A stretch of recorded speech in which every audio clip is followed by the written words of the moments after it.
My mic wasn't on. I was like, my mic isn't on. My mic isn't even on there. It isn't even listed. And it is. It's right there.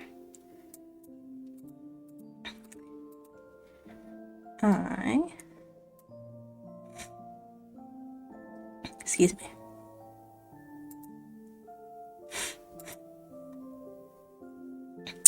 Am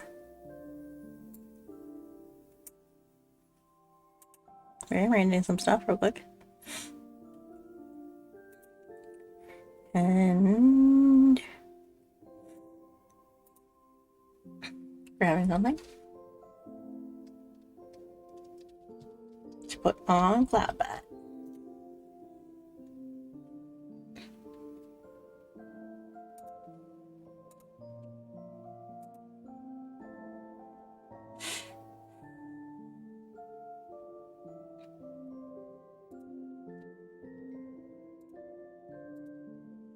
Yeah. So we're playing Diffraction. It is a visual novel.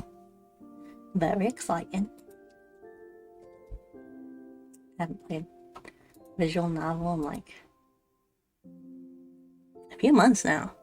I really like visual novels just because I think the stories are fun and interesting. Yeah, always give new stuff to do. Even if they have cliches and stuff like that, they're always interesting. They always have their own little spin on it.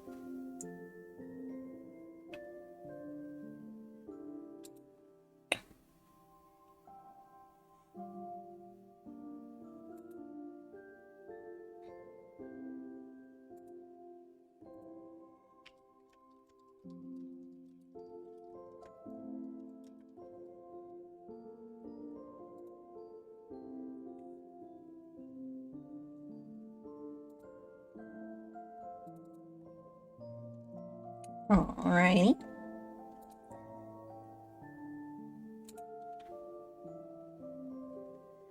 And that should work. There it is.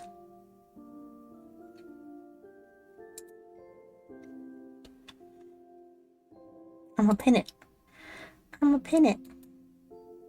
Can I pin? Can I pin?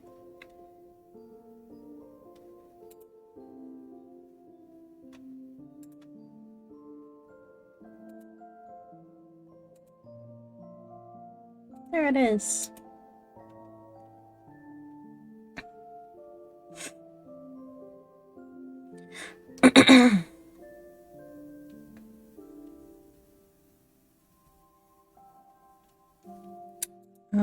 Let me add timer.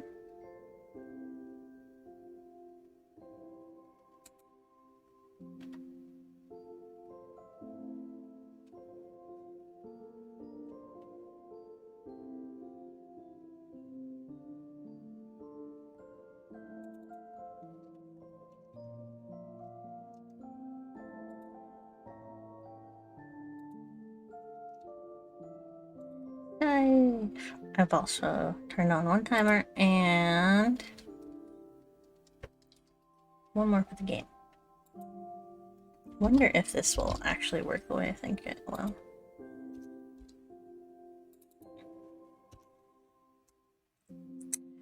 About 2 hours, so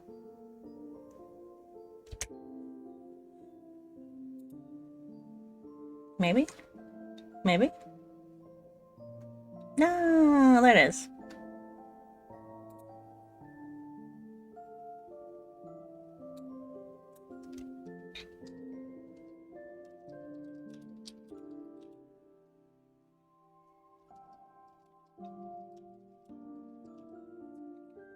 And testing a couple timers real quick, making sure they're operating properly.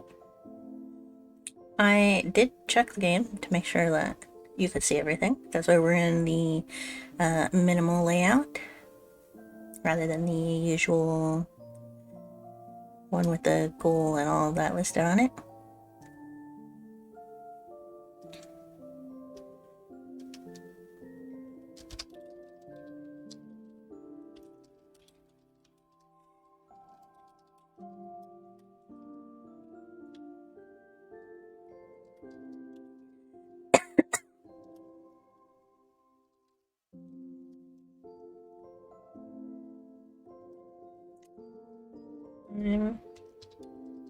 Socials.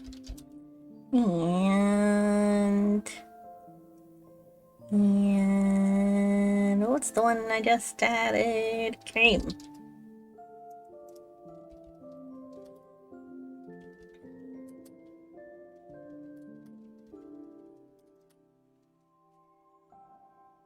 There we go. I don't think that will work the way I think it will, so we're not gonna have that one. But we will have the timer for everything else. The one that tells you all the commands that we currently have. Yeah, there it is. Okay. And now I'll go by every hour.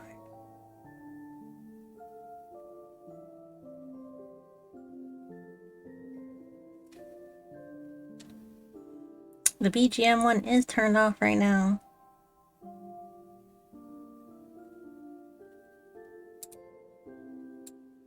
Otherwise, we good.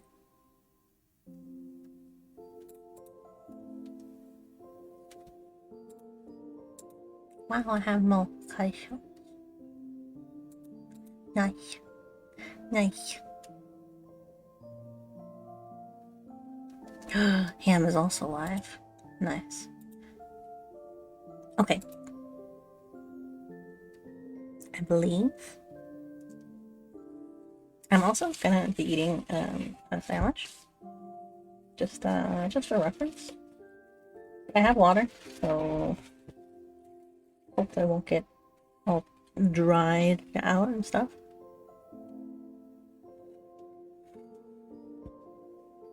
There we go!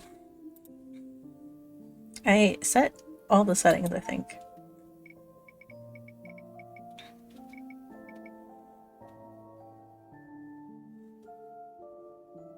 A little bit of speed. Just a little bit of speed. Do I need that louder? I'm gonna turn it up. I like it. I'm gonna turn it up manually for you guys a little bit. I don't know how loud it'll get, but we'll see.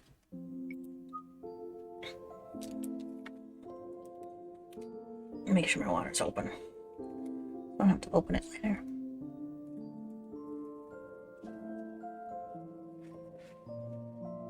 Okay. Here we go. We're gonna leave her with the usual protagonist name because I don't want to use my name. And I have it set so that her portrait shows, so you'll see her over here. I want to just play through the demo as its own story. Maybe when the game comes out, I'll use my name, but for now we're just using her name and all that.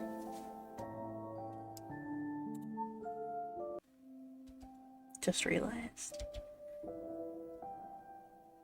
that I'm gonna do that, and I'm gonna give myself short hair, so I'm not blocking anything.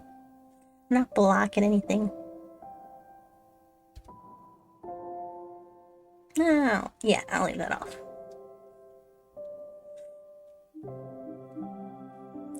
Is this the first line? Didn't go through my thing, right? Okay. I checked it earlier, so I want to be sure it didn't load up where it was.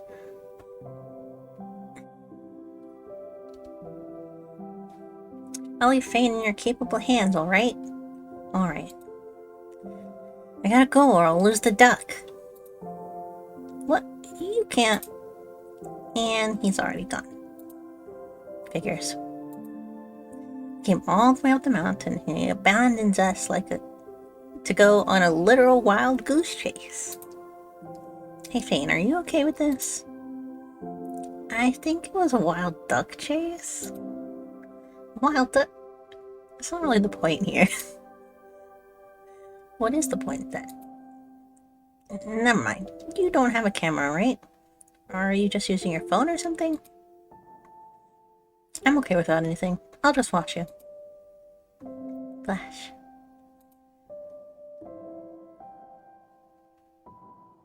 Huh? Why are you taking a picture of me? Because you have to participate somehow here. How are you going to learn to be a famous photographer at this rate? I don't take pictures though. Maybe you don't, but I do. I'll be super famous photographer one day. I see.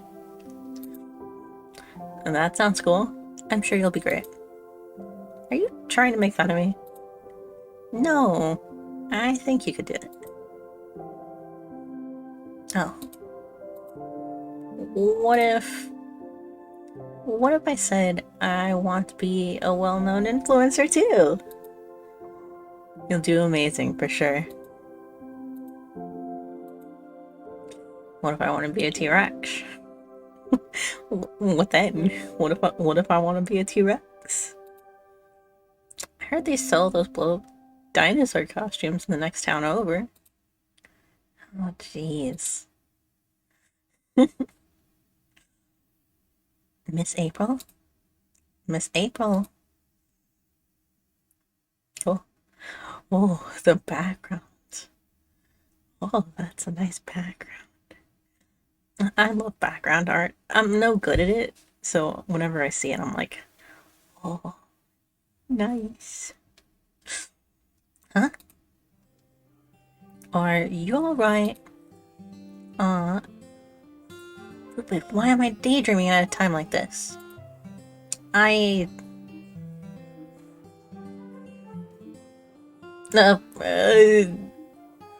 apologize. Ask her to repeat herself. Sorry, could you repeat yourself? As I was saying, we currently can't afford to invest in anyone without at least 3 years of relevant work experience. I see what's going on. The dreaded getting a job phase of life. A recruiter fair, I assume? That's kind of school logo-ish, though. Oh, is this like a space one then? Interesting. Interesting. The woman vaguely flips through my portfolio. It's clear based on how quickly she turns each page that she's barely taking anything in. Now, that is to say your work isn't good. You might even be a good fit for our company once you get some experience. But unfortunately, 3 years of personal social media work isn't quite our standard for experience. I understand. Of course, it's not like I haven't heard that one before.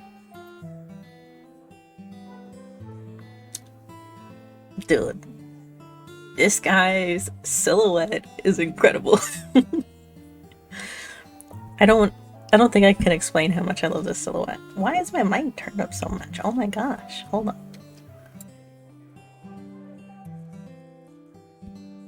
Hello, testing, hello. Hello, testing, hello. Hello. Okay, that should be good. I don't know why it was turned up so much. I could see it peaking in red, which is not what I want. Okay. You know, I don't really quite have to give you a chance despite your bland, boring portfolio. But you need to want it, to have passion for it. Our biggest clients all want tasteful, cultured body shots of themselves, and we are a discreet studio dedicated to art. Right. You're just not convincing me right now with all the social media nonsense. We just can't take on someone who's done nothing but play around online over the last few years. If you're that good, you should start figuring out how to get some solid marketable skills or add some culture to your portfolio. No thanks. Wow, your portfolio's excellent. This is number 12. Wait, what? Yes, I think we could offer you a place on our internship program. Really? We can't pay you, of course, but you'll get a whole lot of exposure and work experience. Should have known. So how about it? I'm sure I can make it yours through a while. I'll give it some thought, thanks. No, no, no, no. Nothing but rejections. I was told applying at job fairs was supposed to be easier, but that's not true at all. At least email rejections aren't quite as brutal. Aren't as brutal. Such a waste of time. I should just steer clear of Mr. Cultured's booths as much as possible. It's been so while since I've had to read. Even in Genshin, I tend to be able to silently click through it. I don't think I've read aloud a visual novel in a long time. I think I did play one visual novel once on stream, but I think that was a really long time ago, before even the VTuber model. So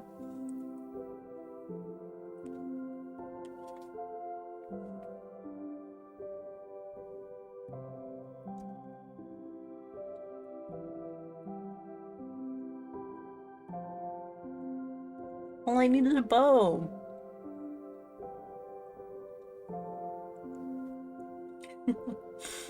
No, it's okay. Yeah. Okay, stop. Another day, another disappointment, I guess. Well, that sounds cool. I'm sure you'll be great. Great my butt. Wonder what the boy would think if he saw me today. Wonder what that boy would think if he saw me today. Would he still think I'm doing great? What a silly thought. Thinking about some kid after all this time. But it's a bit sad. I remember what he said perfectly, but I can't quite remember his name. I swear, it started with an F, right? Was it Fang? No, I think it could have been Frank. Maybe it was more of a Finn? Wait. Isn't that Fang? Hey! My quiet explanation. Exclamation. Ex. Ex. Exclamation. It is exclamation. It sounded weird when I said it. My quiet exclamation is lost in the noisy crowd, as it is sudden flicker, as is the sudden flicker of an all too familiar face in the distance.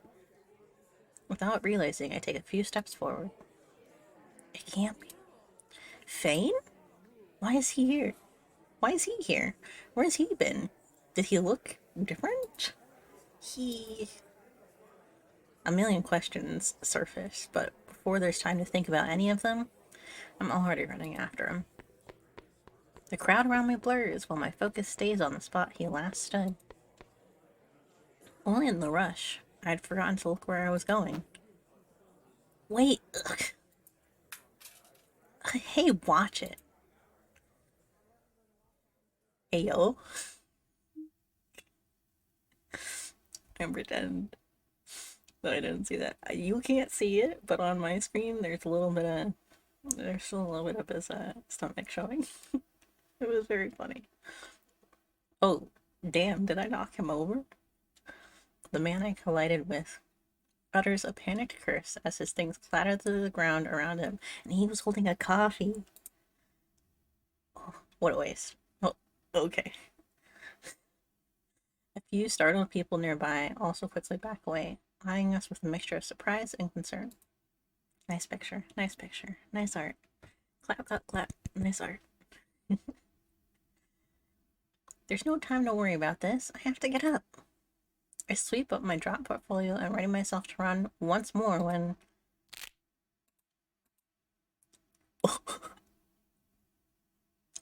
I bet that was his phone. Oh crap. There, beneath my shoe, was a shiny, very new looking, very broken, beyond repair smartphone.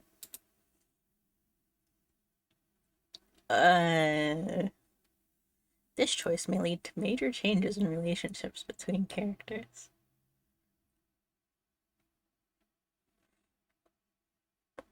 Well, the fact that I just crushed his phone under my foot kind of tells me I should apologize and try to pay for it or something. But I kind of want to go after pay. I'll apologize. I'll apologize. And stay in a desperately beg for my life. In an instant, all thoughts of pursuing Thane had slipped from my mind in face of this new scenario. Indeed. Meeting the stranger's gaze, I quickly removed my shoe from his phone. I'm so sorry. Let me help you. Without even waiting for confirmation, I moved to help him gather up his belongings, which luckily hadn't scattered too far. Meanwhile, without so much as looking at me, he began to frantically press the buttons in his shattered phone, all the while clutching the device as though it was his injured child. Oh no. Come on, please be alive. Nervously, I looked at the screen, silently hoping it might somehow be less damaged than it looks. Well, either way, I don't really have the money to fix this. After a few more failures, he finally lowers his hands. It's no good. It's dead. Standing up, he picks up the items I returned to him earlier, sliding the phone into his pocket, and shifts his full attention towards me. I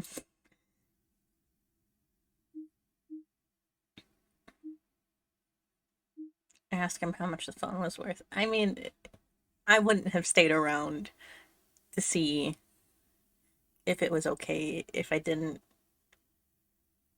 like feel like I could give something in return, you know?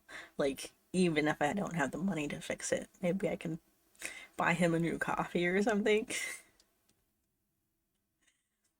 What a terrible situation. How much would it cost to buy a new one? Definitely can't afford it. It's better to know that I'm working, but it's better to know what I'm working with at least. Or so I thought. $5,000. It was some kind of limited edition thing then. Wonderful. 5,000. What sort of phone costs 5,000? Dude, I, me and my family were looking at some limited edition phones. Like Samsung released an Iron Man phone a while back with one of the last two Avengers movies. Dude. Was it one of the Avengers movies? I think it was the first Avengers movie, actually.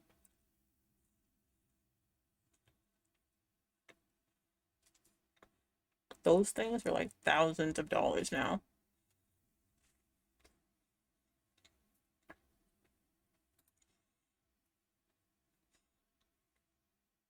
He's got to be messing with me.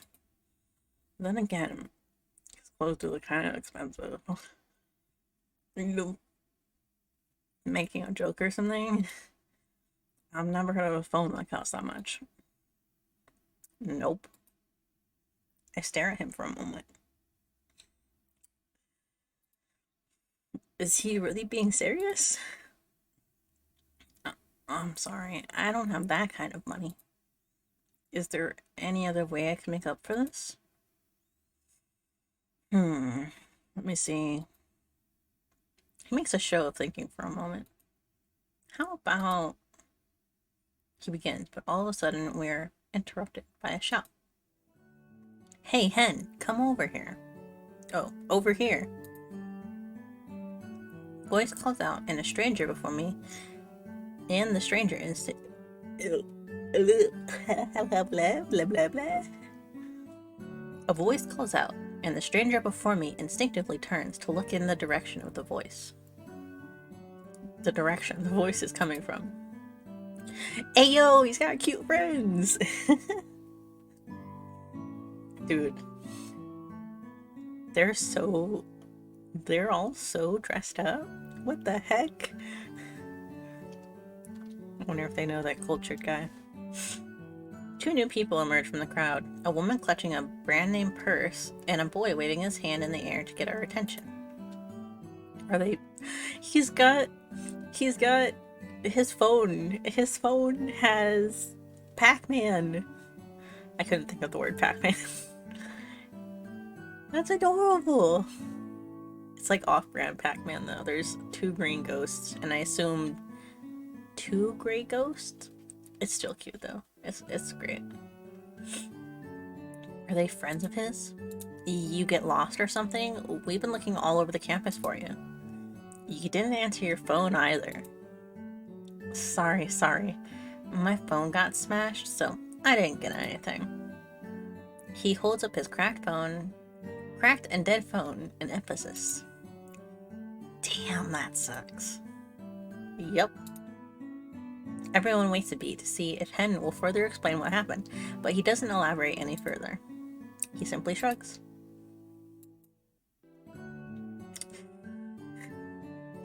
Awkward, huh? Only then does the girl seem to notice me. Who is this, another fan? She seems to study me for a moment.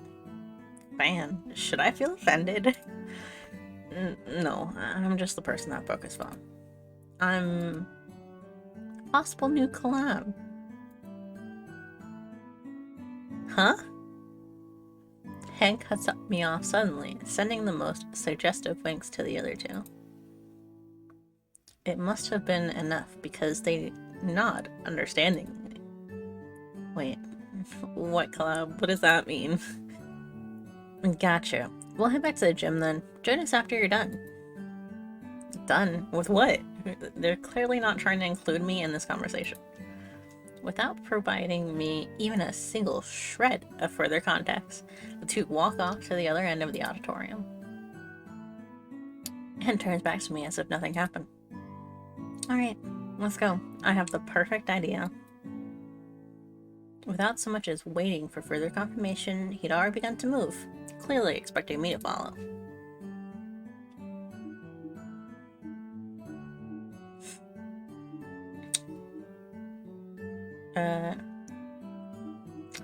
Not going until he explains. I need a little bit more information. Hey, wait a second. Hen, right?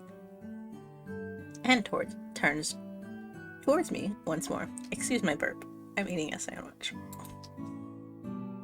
Where are we going? And at least tell me what we're doing?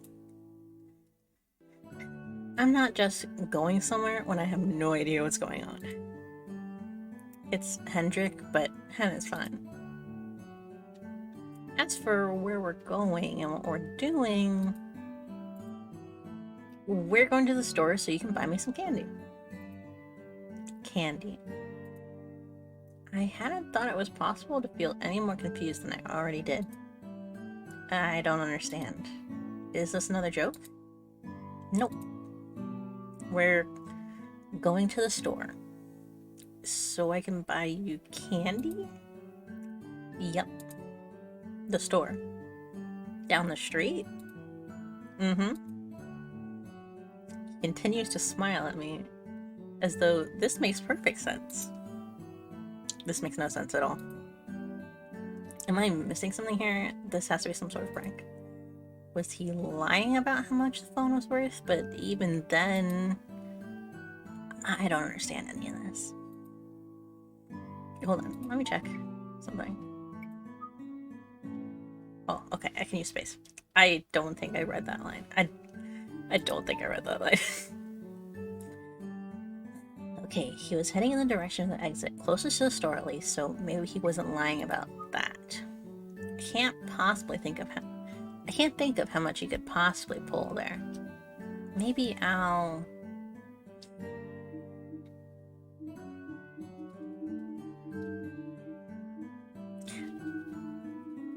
go with him. I can't really tell if I trust this guy or not, but I do owe him a bit. Plus, I can always leave if things get weird. It's been a while, but I still know this area well enough. Sure then, I guess. But I don't have much money. Sure. His distant tone makes it unclear if he was really listening to me as he begins moving once more. I hesitantly follow, walking a few steps behind him. I just really hope I don't regret this. As we silently walk towards the venue exit, I am left alone to imagine what could possibly await me. None of my guesses are particularly reassuring. When we exit the venue, he looks around for just a moment and then continues to lead the way to the store. Well, it doesn't seem like he's going to talk to me. Maybe I should talk to him. I could ask about the collab you mentioned earlier. Yeah, I'm gonna ask. Might as well. About that collab you mentioned. Well, what did that mean by a possible new collab? What collab? Oh, that. The collab between you and me where you pay for candy and I get candy. See? A collaborative effort. He once again continues onward without even waiting for my response. He's clearly not going to give me a proper answer. I think that was a proper answer. It was a little, silly, but it was an answer.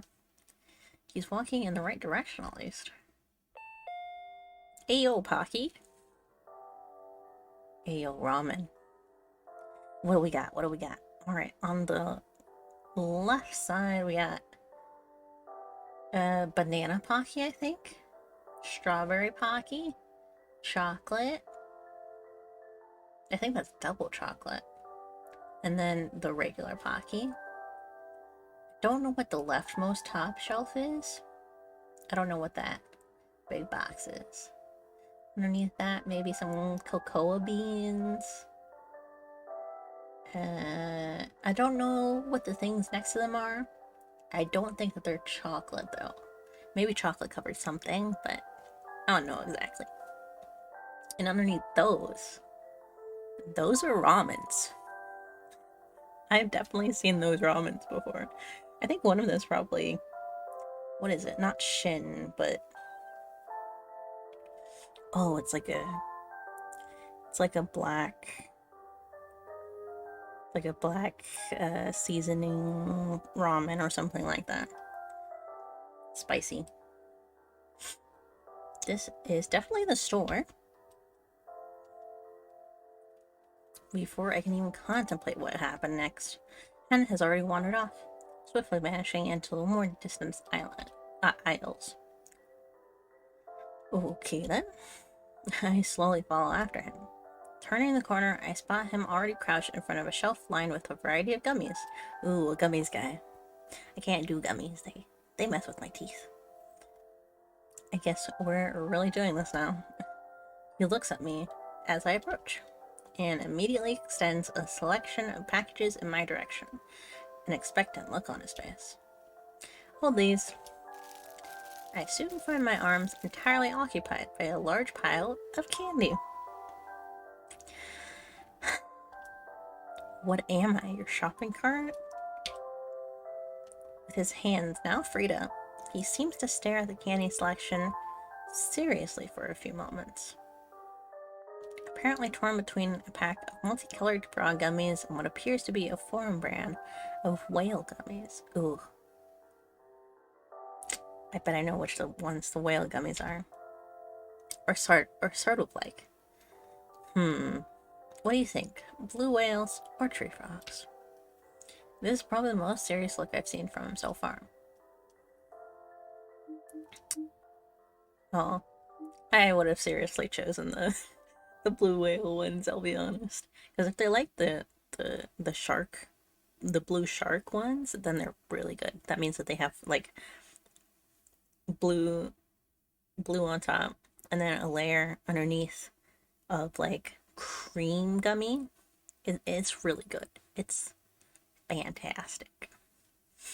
One of the few gummies that I still really like to eat, even though they mess with my teeth.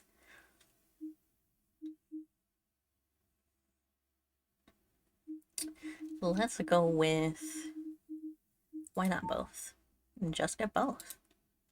I briefly glanced down at the already ridiculous pile of candy in my arms, wondering why he's suddenly showing some restraint. I can't do that. Don't you see? I need to watch my health. You grabbed like 5 other packs of gummies. Like, I couldn't possibly. This is him watching his health? He contemplates the 2 bags as if they were bars of gold, weighing 1 in each hand. Like 1 bag of candy, more or less. Like 1 bag of candy more or less changes anything here. This is already a disgusting amount of sugar. My thoughts are interrupted as I feel the weight of my arms increase. An additional 2 bags placed into the pile I'm carrying. You know, you're right. I'll just get both. Glad to know. Glad to know I was right. He changes his mind way too fast. I couldn't bear to leave one behind. What if at 3 a.m. I have some craving for whale gummies? The chewy top and soft bait. Yes! He knows what I'm talking about. How is it that I exactly said the one that he's talking about? How awesome is that? Soft base makes for such a perfect combination of texture and flavor, but they overall lack the overall variety of multicolored gummy frogs. The tang of citrus gummies are the best to be had in the morning after all. That's his concern. It's a genuine concern. Oh no, I love him. Who even eats candy at 3 a.m. if they're watching their health? Listen. Candy's good.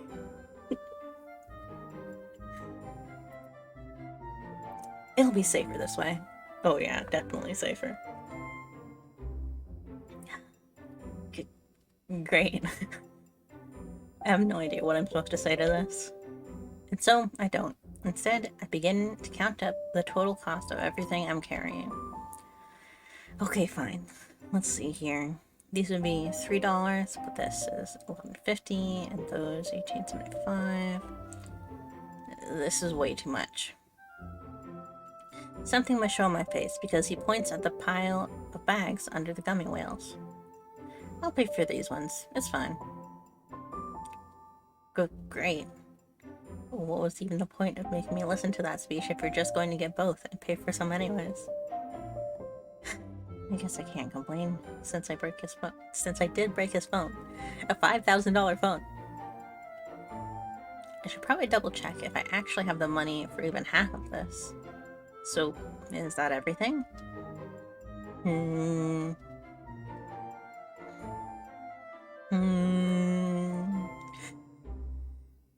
Yeah, that should be it for now.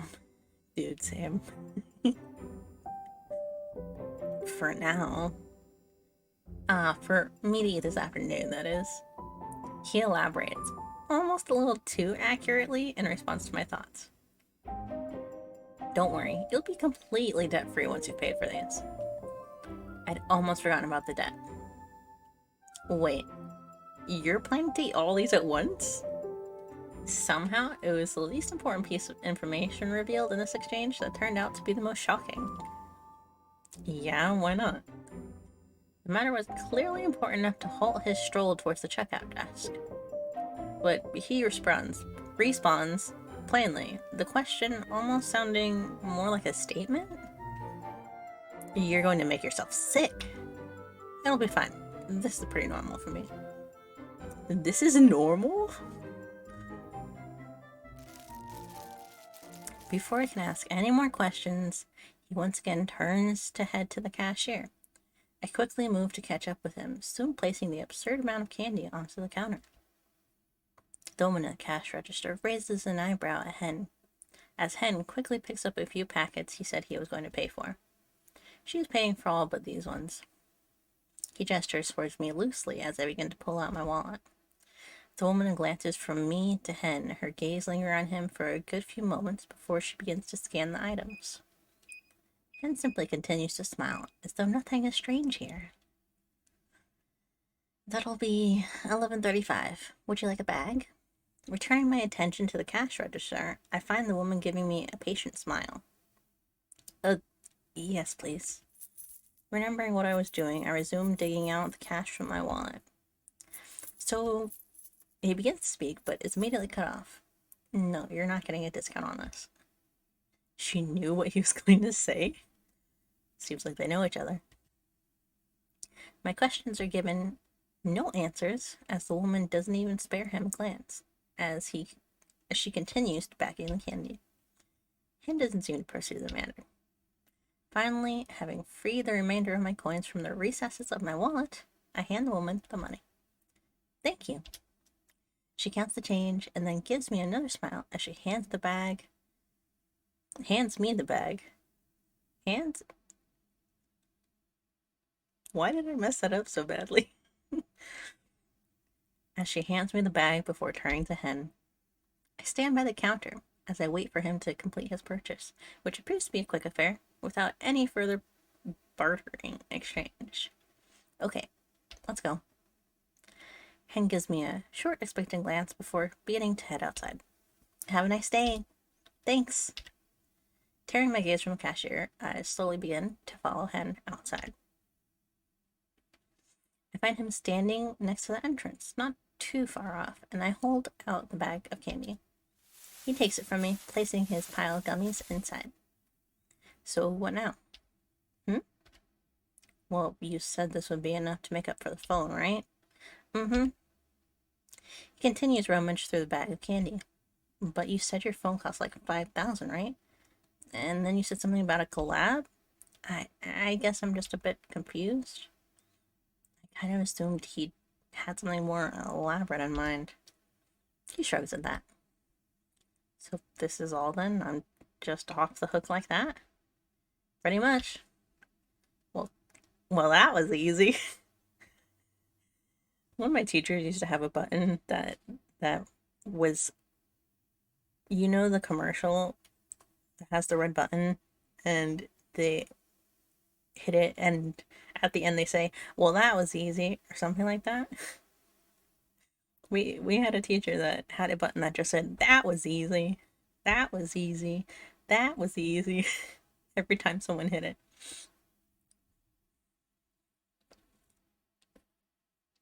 Fantastic.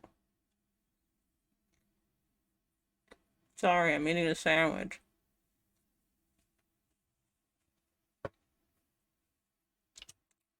I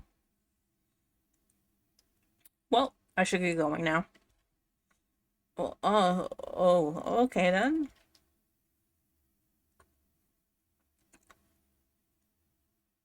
I guess I shouldn't argue with him for letting me off so lightly. See ya. He raises a hand in a farewell gesture, then turns to leave without so much as a second glance. But bye.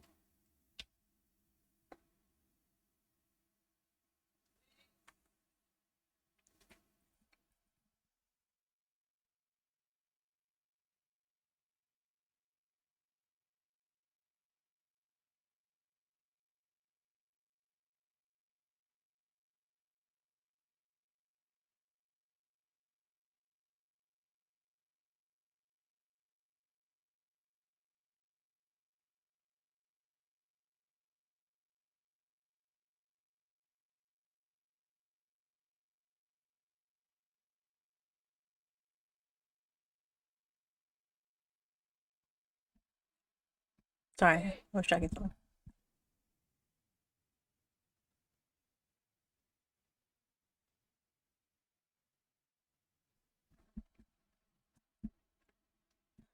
Sorry, I was checking something.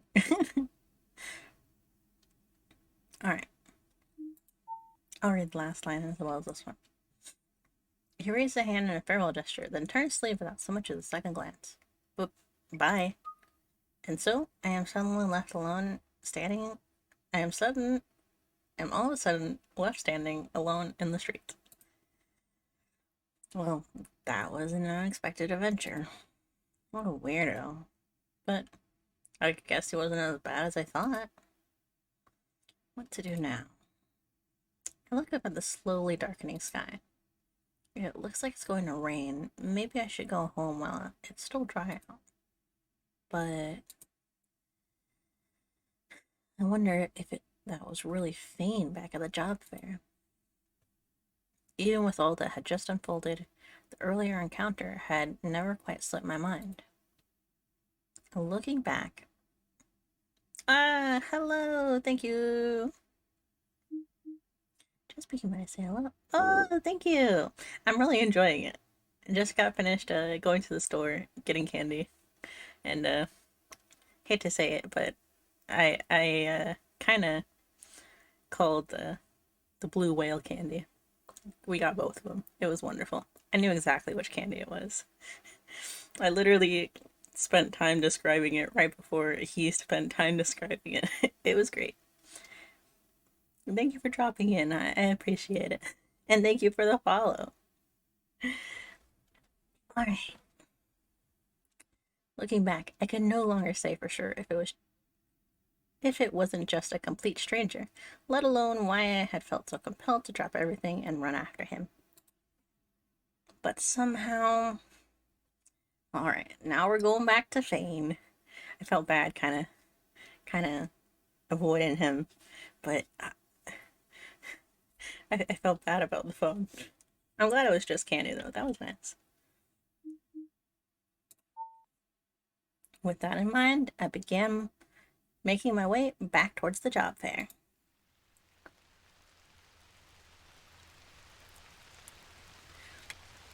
The walk wasn't too far, as the store was just down the street from the venue, but I still ended up getting caught in the rain. If Fane's not here, I should head straight home. Don't want to get into trouble for being out late. Looking around, the hall is fairly empty at this point, so it's easy to see across the expanse of space, but unfortunately, no sign of him. Maybe I should ask one of the booth staff if they saw anyone matching his description. Besides the light blue hair, I don't exactly remember many details, though. I'll just look around a bit more for now, just in case I missed something. Well, it doesn't seem like he's here anymore. After circling the auditorium hall 3 times, asking multiple staff around the hall and the booths, and even a few straggler attendees, that's the only conclusion I can reach at this point. Dang, we're too slow. If it was even him to begin with. I should have just gone home. At this point, I'm not even sure why I'm looking. Even if it was him, and I did somehow find him, what then? What do I even want from him? He probably wouldn't even remember me. But even if he does, it's not like I have the time to be friends with him again. I barely have time for myself at this point.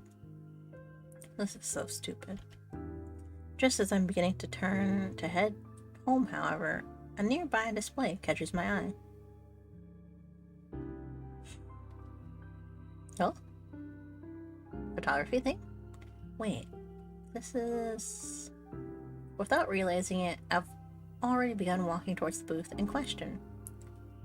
Guildstein Community College Student Photography Exhibit. Across one full wall of the auditorium, there are just over a dozen or so pictures lined up in a row, displaying the name of the respective student photographer just beneath them. Ugh. Hold on, I gotta stretch a little bit.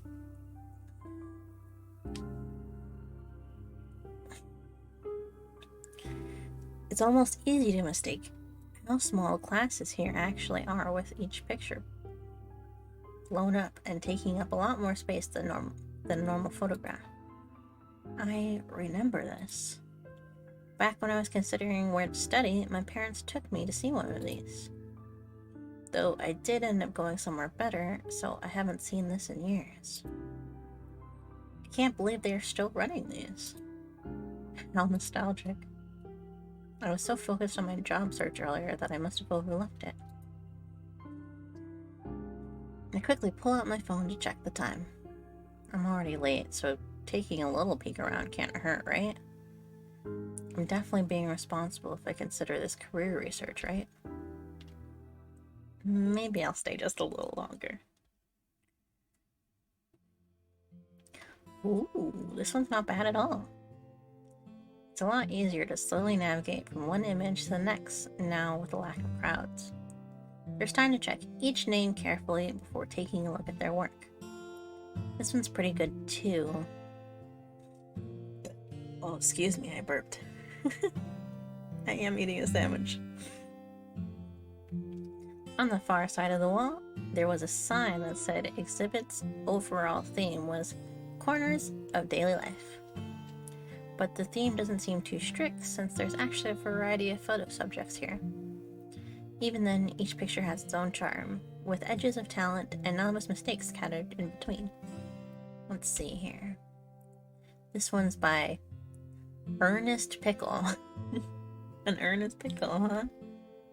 I crouched slightly to squint at the name, making sure I read it correctly. Strip of paper still reads Ernest Pickle. I feel bad for judging a name, but what kind of name is that? Could it be an online handle, maybe? Or whatever. Let's see what this Ernest Pickle can do.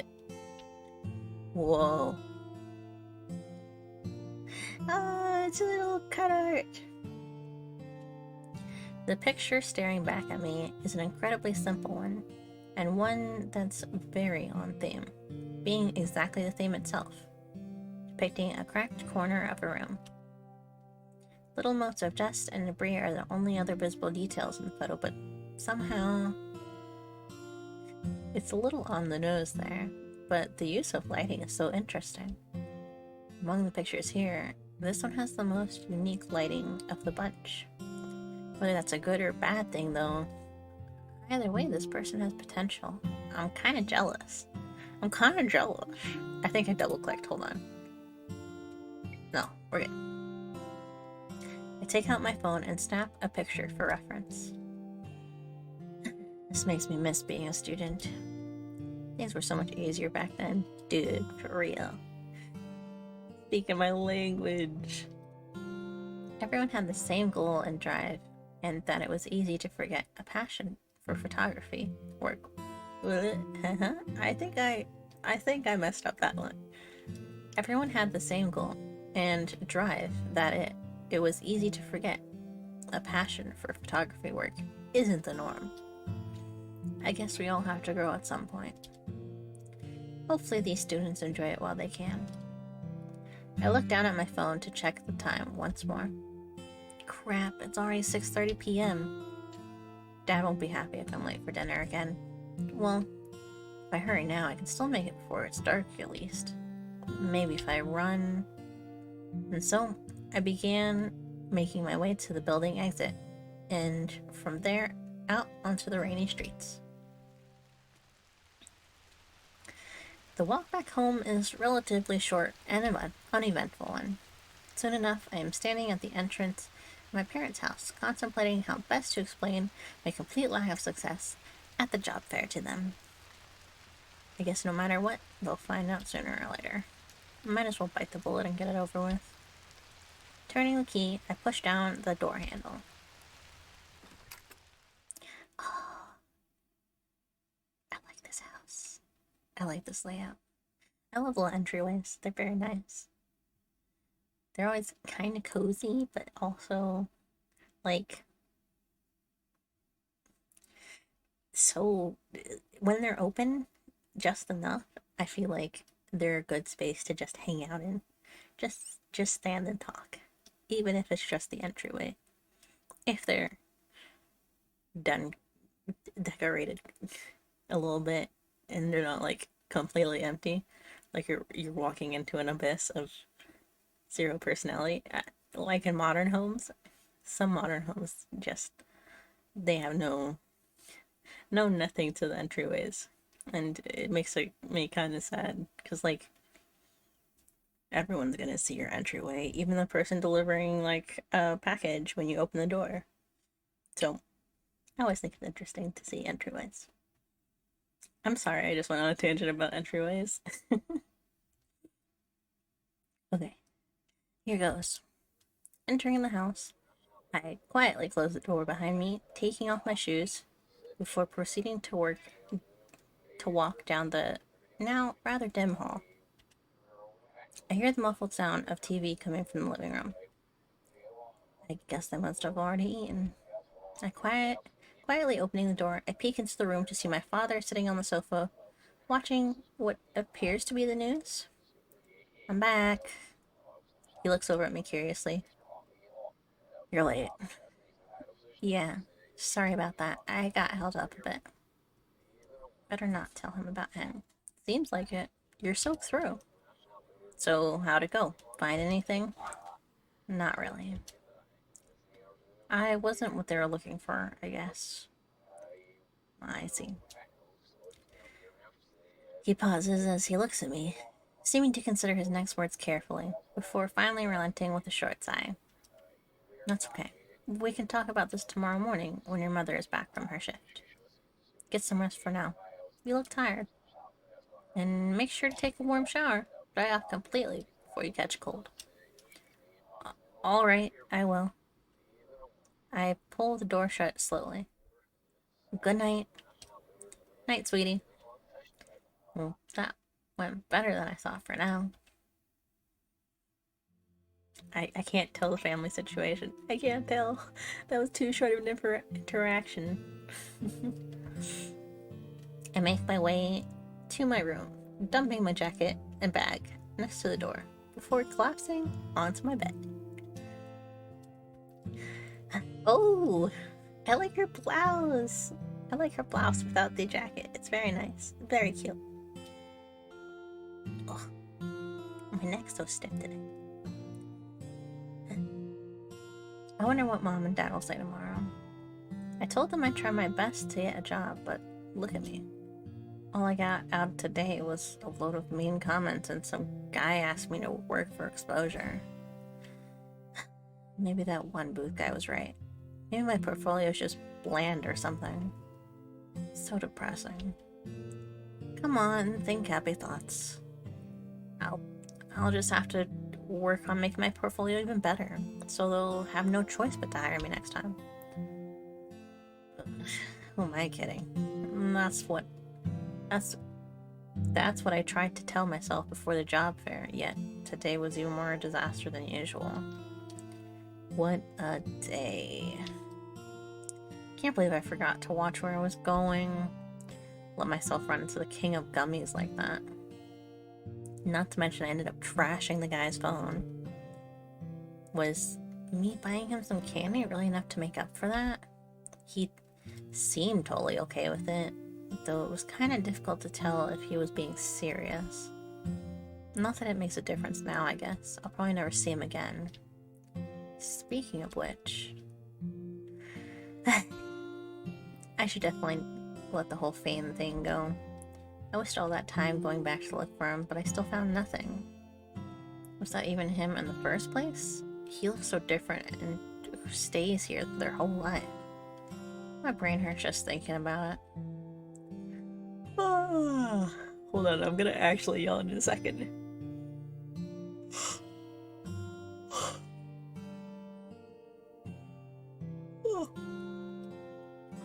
Whenever someone yawns, I yawn. Even if I just see the word yawn, I tend to yawn. It's very fun. I should probably get up before I end up falling asleep. I still need to eat dinner and take a shower. I'll try to finish those uploads tomorrow. Maybe send out some more job applications. Chapter 1. everyone, and Mayday!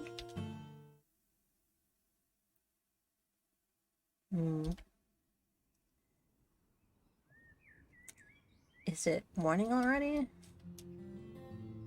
I must have just passed out. And I'm still wearing my clothes from the job fair. I should probably get changed. I reached down and picked up my phone off the floor. Let's see, it's 10:30 a.m. I almost slept through the entire morning. What was I thinking? Why didn't I set my alarm last night? Ugh. Despite the fact that I've slept, I find myself being unusually groggy. What's you? You and us both? Well, yes. I always yawn. It's just one of those things. Oh no, I hope I didn't overdo it again. I guess I'd better get up now so I don't lose any more of today. Putting down the phone, I begin to get myself ready for the day.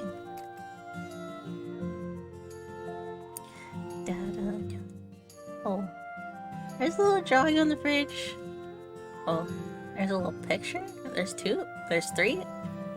Three little pictures. I assume this one... Oh, you can't... Oh, you can see my mouse. There's one right here. It looks kind of like April and someone else. Yeah, I think that one's a little pinker than these ones. Breakfast at the kitchen table used to be more of a family affair until Dad started working earlier shifts and Mom later shifts. Since I've been back, it's usually just Mom and I. Today, it's just me and a lonely bowl of cereal. Speaking of Mom, I hear footsteps approach as someone makes their way into the kitchen. She appears surprised when she spots me. Oh! A Mom Sprite! I've played... It is April. Okay. It does look a little more pink, so I was thinking... I was like looking at him like, oh, family photos, let's see. It's very nice. It's very cute. I like the aspect ratio of it too. It's a bit longer one. Someone's up late. She sets the towel... Wait, what? What was I saying? I don't remember what I was saying.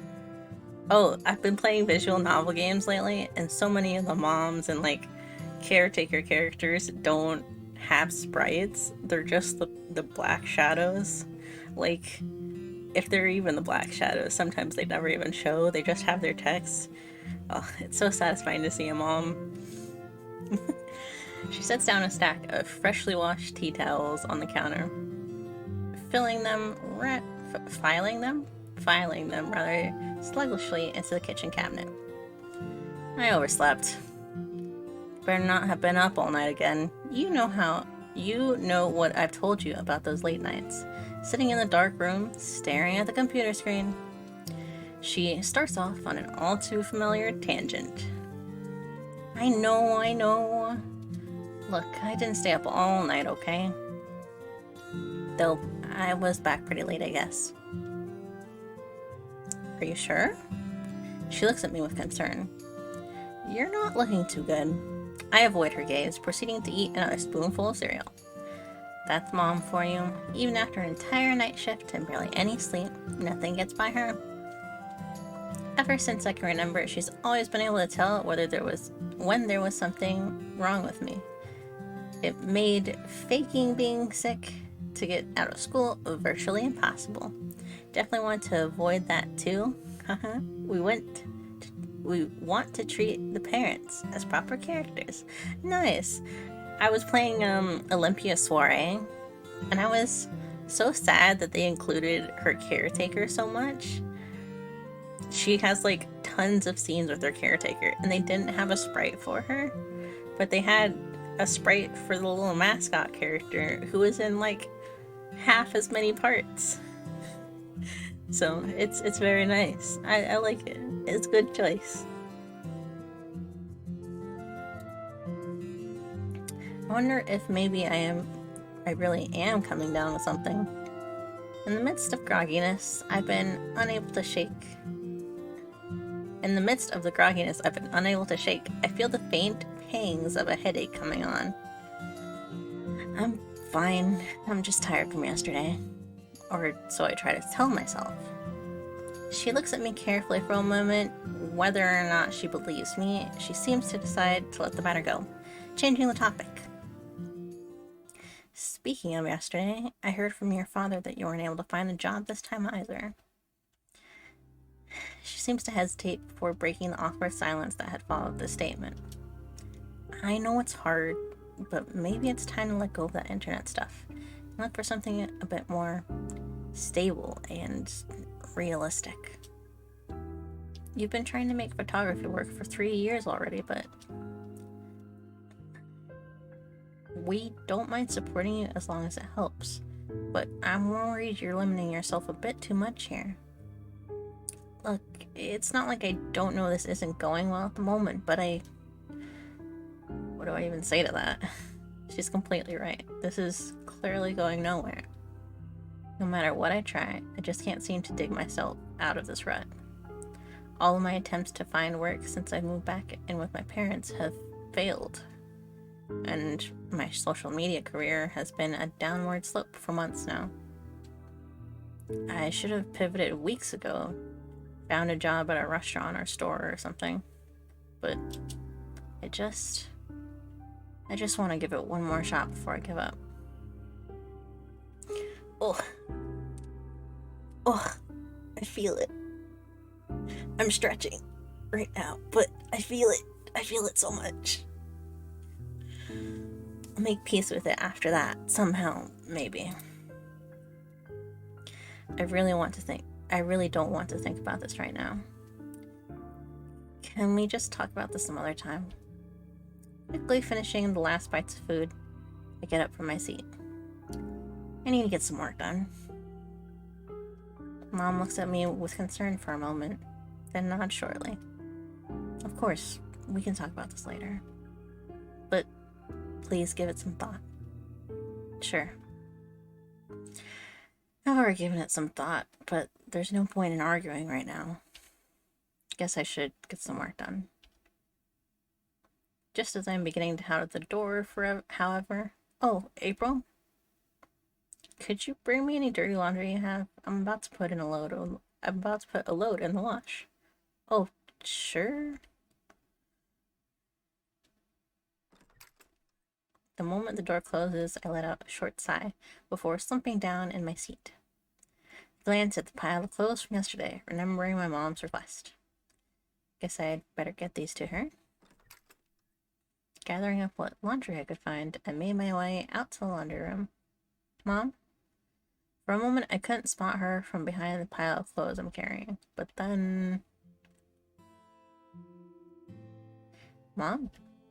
Is she okay? I held perfectly still for a moment, before I see her shoulders rising and falling softly, her head resting on a pile of folded clothes. She appears to be sleeping. Mom's just tired, Mom! Tired, hardworking Mom! She must be really tired.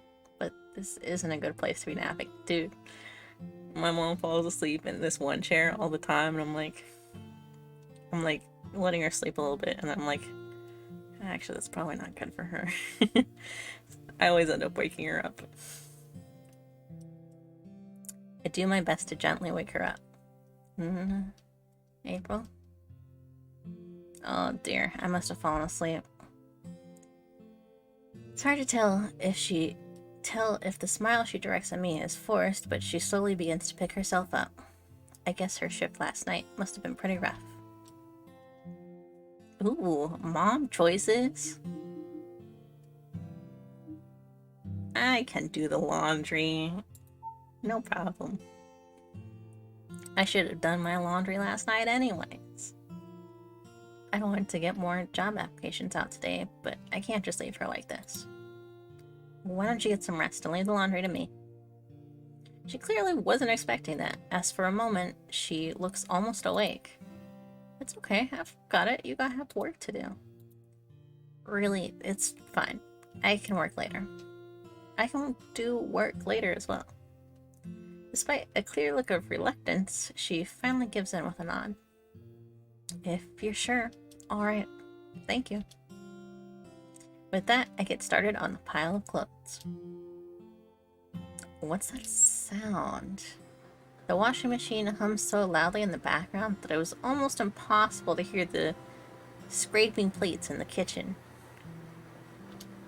Dude, that's a terrible sound.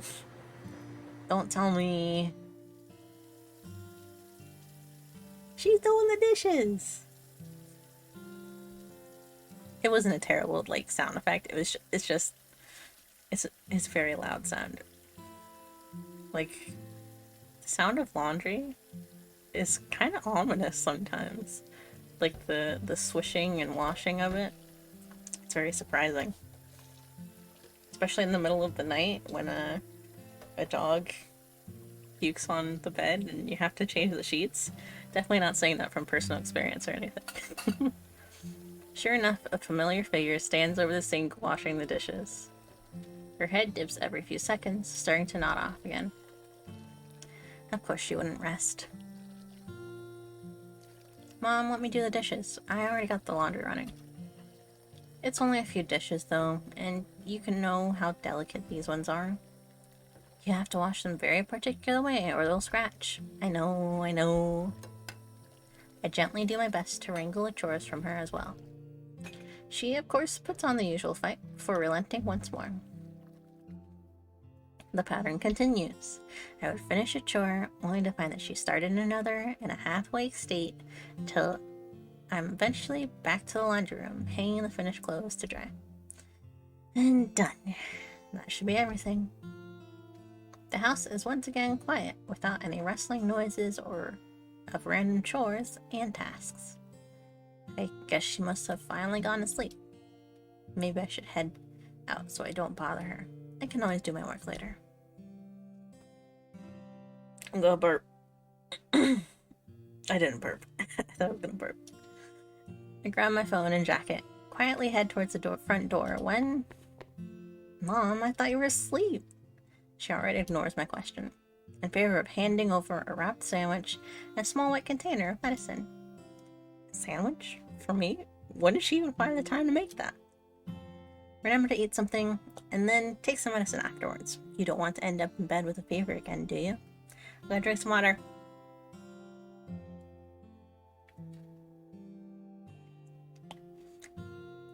Drink some water.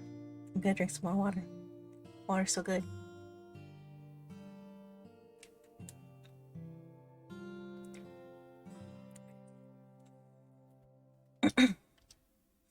Yeah, she's probably right. I can't really afford to get sick right now, even if it's not that bad at the moment. She really is as sharp as ever. And have a nice day, April. Thanks, Mom. A slight chill in the air hits my lungs, carrying the scent of rain-soaked grass with it. After the craziness of yesterday, a slow stroll to the park is just what I need. The park, the park, the park. Get out, get on walks. I say as someone who should get out and get on walks. Oh, I got some kind of notification. Hold on. Oh, thank you for the retweet too. Oh my gosh, I didn't even notice that. Thank you. I'm enjoying the game. This is very fun. The scenery here has always been so picturesque and peaceful, and despite the overcast sky, it's hard not to want to take pictures.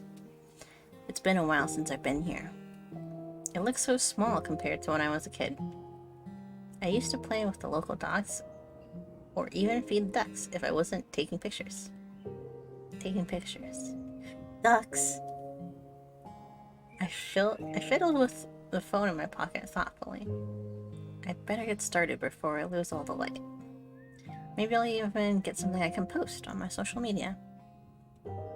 And I've really wanted to try out some more style to that picture from the exhibition. Pulling out my phone, I begin to look around for a good subject. Let's Da da da da da da da da da da. Flowers in nature. Rare passerby. Park animals. Do we go landscape, fashion, or animal pics? What's good for the Insta? I know animals are always great, but I've been following a lot of fashion people too. I might do fashion. Might do the passerby in their clothing. I do like the flowers in nature.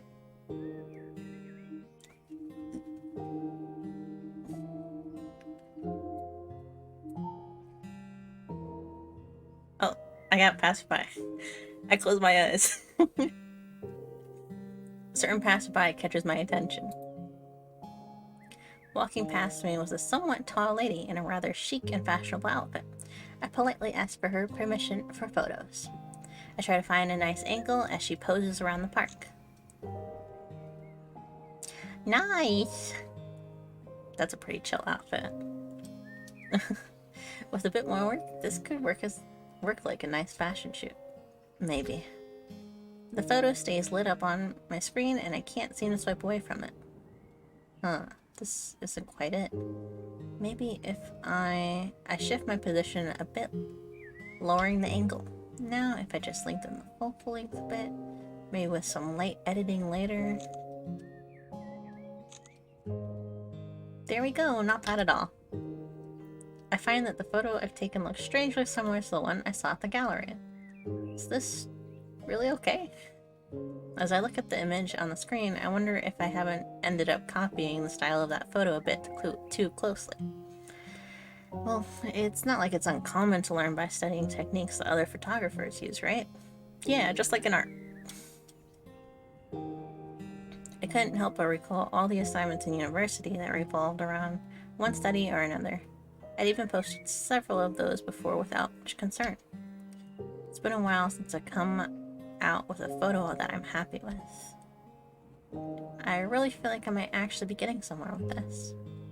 In the midst of my depression, the depressing situation, I can't help but cling to this renewed sense of inspiration. Feeling of inspiration. Where did I get sense from? Where did I get sense from?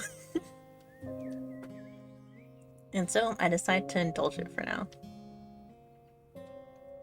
I continue to take pictures, becoming so engrossed in my work that I don't seem to notice as someone approaches me from behind.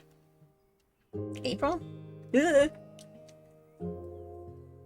A woman's voice jolts me back to reality. Oh my gosh! She's adorable! What the heck? Hold on. Glasses? Glasses. Large glasses gang. Large glasses gang. She looks cozy as hell. Looking up, I see a woman wearing an apron with a store logo on it, glancing down at me. She appears to be carrying a large lunchbox. It's the woman from the store yesterday. What? How does she know my name? What? How does she know my name? It is you. Oh. No, because I paid with cash, right? She smiles far brighter than any stranger should. When I saw you walk into my store the other day, I couldn't help but think to myself, gosh, she looks just like Yua's daughter. But then I wasn't completely sure until I spotted you taking pictures like that. She goes on to tell me a story about a younger me carrying around a yellow plastic camera and bragging about being a photographer one day. Oh my gosh. That's cute. I didn't think a stranger could embarrass me so much. You know, I know that feeling. You've grown so much since I last saw you. She pauses for a moment, seeming to realize something. Oh, I'm sorry. You probably wouldn't remember me, but no, I'm messing up all the lines. It's okay. I'm enjoying the energy. It's me, Kim. You and your mother used to come by my family store all the time to buy shrimp chips. I'm still not sure how you convinced her that it was healthier than potato chips, but I never had the heart to tell her. You know, maybe they are healthier. They're a bit more tasty. I really like shrimp chips. I haven't had them in a really long time now that I think about it. Yeah, they're really good though. I tend to prefer barbecue chips, like the baked barbecue chips. Oh gosh, those are good. Wait, suddenly it clicked. Miss Takai? Takai? Takai? I remember it clearly now. All the times we'd gone to the store, how the lady that owned the place had always given me a piece of candy from the jar at the counter. But you look so young? I had assumed that had to be her daughter, or maybe just a new employee. Either way, the woman in front of me laughed, clearly pleased by the comment. Why, thank you. Would you believe I still get carded at some places? And call me Kim, no one's going to scold you about your manners here. She's clearly taken as well. But enough about me. Tell me, what have you been up to all these years? How's life? Last I heard, you were studying at university, but that was quite a while ago now. Think about 4 years ago? No, that's not quite right. Nah, forget it. Just tell me how you've been getting on. I'm so curious. It's a little hard to keep up with how fast she's jumping from topic to topic. Well, I pulled myself up from where I was crouched. Let's see. I finished studying a while ago. Lived in Roland Metro for a bit. And then I moved back here a few weeks ago. More like my social media career went nowhere and I ended up having to move back with my parents when I ran out of money. But I don't think I could bring myself to spoil the conversation with that. Oh, you live here now? Yeah, for now. She nods at that. So what do you do, if you don't mind me being extra nosy? Well, I do photography still, but at the moment, I'm mostly job hunting. It's been kind of a struggle, if I'm being honest. But I'm sure I can figure it out. Kim's expression shifts oddly. My words are apparently enough to shake her smile. Maybe I said too much. So you're looking for a job. The words trail off with a few half mutters, as though she wants to say something further, like offering me a job, but then decides otherwise. I should probably change the subject before this becomes awkward. So are you just on a walk or something? She has a lunchbox. No, my husband forgot his lunch again, and I decided to take the scenic route to bring it to him. She holds up the lunchbox wrapped in a unique pattern. Look at those Shibas. Look at those squishy Shibas. God, they're so adorable. How cute. So that's what she's carrying that around for. Wait, you're married? I don't remember her ever mentioning a husband before, but then it's been quite a while. Yep, since last year. Figured it was time since we've been together for 7 years. You probably wouldn't remember him, but if you come by sometime when he's around, I can introduce you. Speaking of poor Norman, I probably shouldn't keep him waiting much longer. But it's been lovely talking with you. You should come by the store sometime. Oh, sure. It's been nice talking to you, too. She gives me a small wave before continuing on her way. She really hasn't changed at all. An absolute tornado. Both her personality and her looks, she's almost exactly the same as I remember her. That's strangely comforting somehow. I watched her walk away for a few moments, then returned my attention to what I had been photographing. I should probably take some other pictures while I'm here. Looking around, I proceed to spend a good amount of time photographing a few more areas of the park. Nice, nice, nice. By the time I'm done, I find it's already past noon. I'll just edit this one. I pick out the cleanest shot in the camera roll and send it to the editing app to post-process. Now if I just turn up the contrast and lower the saturation a bit, the lighting in the picture was more like... After playing around with the sliders a bit, the picture starts to look even more similar to the photo from the exhibit. There, that's about right. Now time to save it, and And what? At this point, my instinct to immediately post things stopped being a welcomed one. It's already been 3 days and I still haven't posted anything new to my socials. I can't avoid posting forever, but putting my hard work into a void and getting nothing in return, I don't want to do that anymore. I look down at the edited picture on my phone once more. Maybe I'll decide later. By the time I return home, I find it's already afternoon. Bordering... Oh. I thought it said bored as in, like, bored, like being bored. Bordering on evening. I'm not really sure if the day has been productive or not. I should probably see if I have any responses to those job applications I sent out the other day. Oh, you're back. As I walk in, I'm surprised to find Mom greeting me at the door. I was just about to try calling you. Calling me? Did something happen? Mom doesn't usually call me unless I'm super late or something. But it doesn't look like something bad happened. In fact, she looks kind of happy. At that moment, I hear the door click open behind me as Dad walks in. Hey, yo! Dad's so clean. What the heck? Dad's so stylish. What the heck?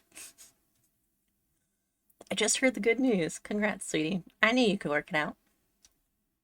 What are we talking about? Congrats on what? I'm clearly missing something here. Feeling a bit lost, I look between the two of them. Somehow I don't have a good feeling about this. What's going on here? Remember Miss Takai from Takai Kombini? Well, she just called, offering you a job at working at her store. I predicted it. Oh, nice. Miss Takai called. I did mention to her that I was looking for a job, but now hear me out. You realize that you're still looking into photography jobs, and that I know you weren't keen on taking a job like this. But it's just a small part-time position, and you could still keep looking while you're working. So we've told her that you take it. Hey, yo. Hey, yo. Mr. Kai, come through! They what? No, it's okay. It's just a little job. Oh no, the music's getting really dramatic. No way. Before the words leave my lips before I even begun to fully process this turn of events. I told you already, I'm not taking any jobs like this. At least not yet. Please, I can't feel like I've quit yet. Dad places his hand on my shoulder. Now, calm down a bit. We know it's not what you wanted, but your mother and I both worked jobs like this in the past, and it worked out well for us. Besides, Mr. Kai was nice enough to do us this favor. I think you should at least give it a chance. I don't care if it worked out for you, or if it was a favor. Don't you get that I might have plans of my own? It's not like I haven't been thinking about my own situation here. Do they think I can't handle it? That I can't take my own decisions? Make my own decisions? They're treating me like I'm a child. Now look here. Of course we understand that you have plans of your own. We know you can handle yourself. It's part of why we've helped you out so far. We believe in you. With that in mind, I don't think it's too much to ask that you have just a bit of faith in us too. We both think that this will do you good, and we've already told her you'd be there. Just give it a try, okay? For us, if you don't like it, you can always quit. I really don't like this. But what can I even say to that?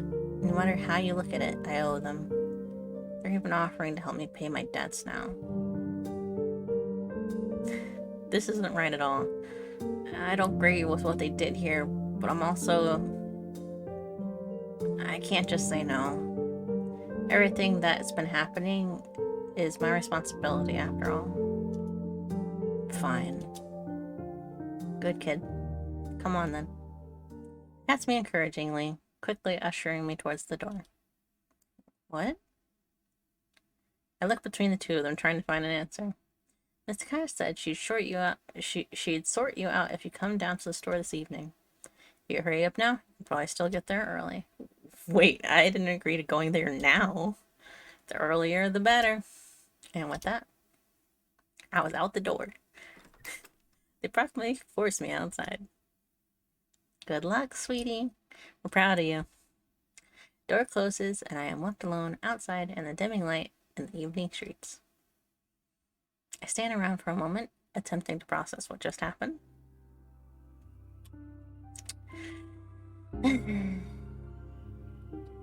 Angry with my parents, they really crossed the line. Conflicted, I don't know what to feel right now. Guilty, they're just trying to help me, but I totally went off on them. It wasn't right. Ayo. You're cutting straight through to my emotions. Very close to home. Sorry, checking other notifications. I should probably put it over there because I felt it vibrate that time. I gotta go with guilty. It takes a moment for me to begin my walk towards the store. Realizing what I just did, despite my previous frustration, I feel guilt well up inside of me. I shouldn't have gone off on Mom and Dad like that. Sure, the way they went about it wasn't great. Well, it was worse than not great, really. But they were just trying to help in their own way. Let's face it, it's not like I was getting very far on my own. I sigh heavily, thinking back to the events of the past 2 weeks. How embarrassing it had been to call them in tears, asking if I could return home until I found work. They'd even been nice enough not to bring it back up. Indeed, ever since I returned home, no, even before that, they've been nothing but supportive. I feel terrible. But there wasn't any time left to dwell on that. As soon enough, I found myself arriving at the store.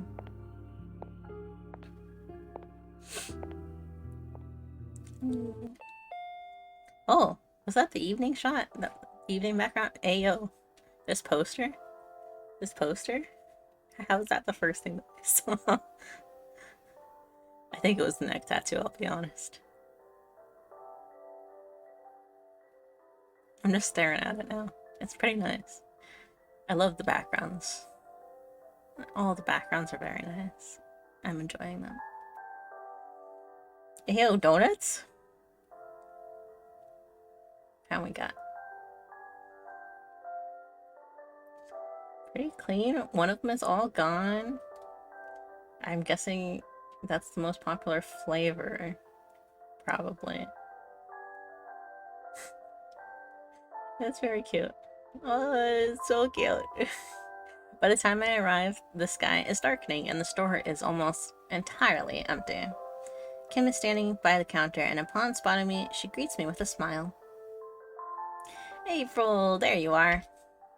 She pauses, and her expression seems to momentarily shift to one of slight worry when she sees the look on my face.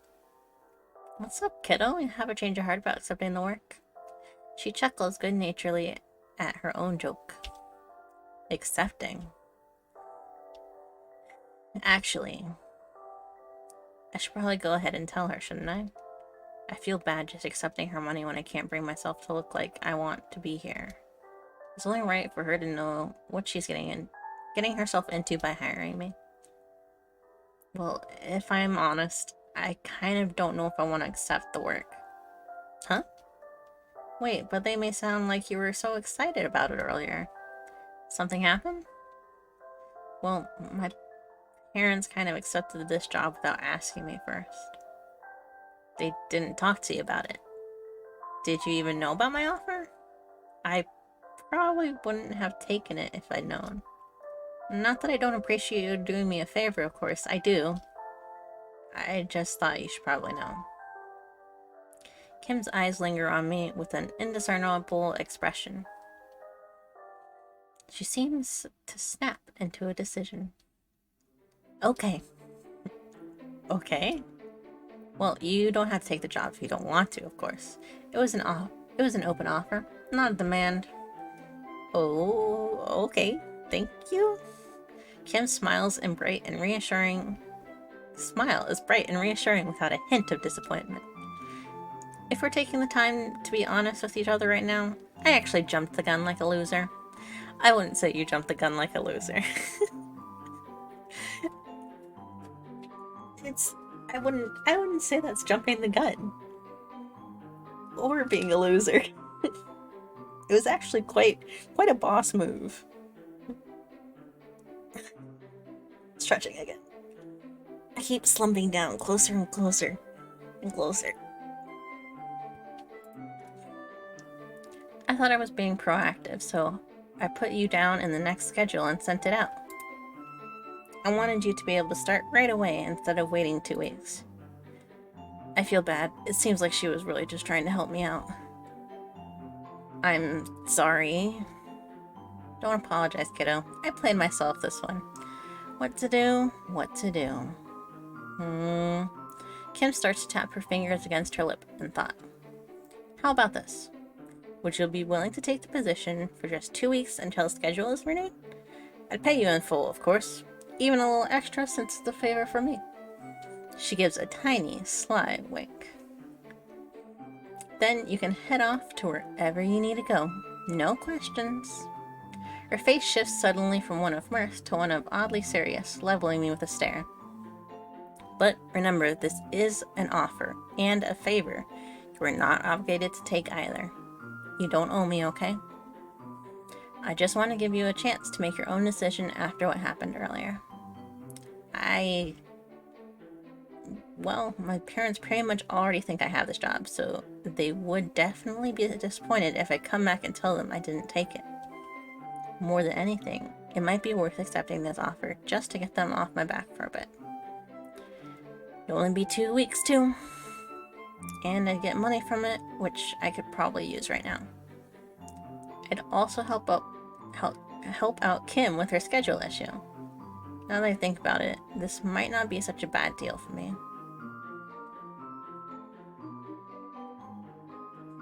I'm going optimistic, baby! I'm excited. Except optimistically and enthusiastically. Yeah, actually, this might be just the thing I need right now. A bit of extra cash, no worries about making a long-term commitment, and I can still look for photography work in the meantime.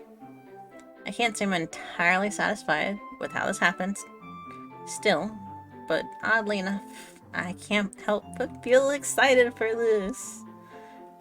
Alright, let's do it. I flash Kim a mischievous smile. Seeing my renewed enthusiasm, Kim seems to perk up a bit. You're sure? Yep. It's just 2 weeks. I think it might be fun.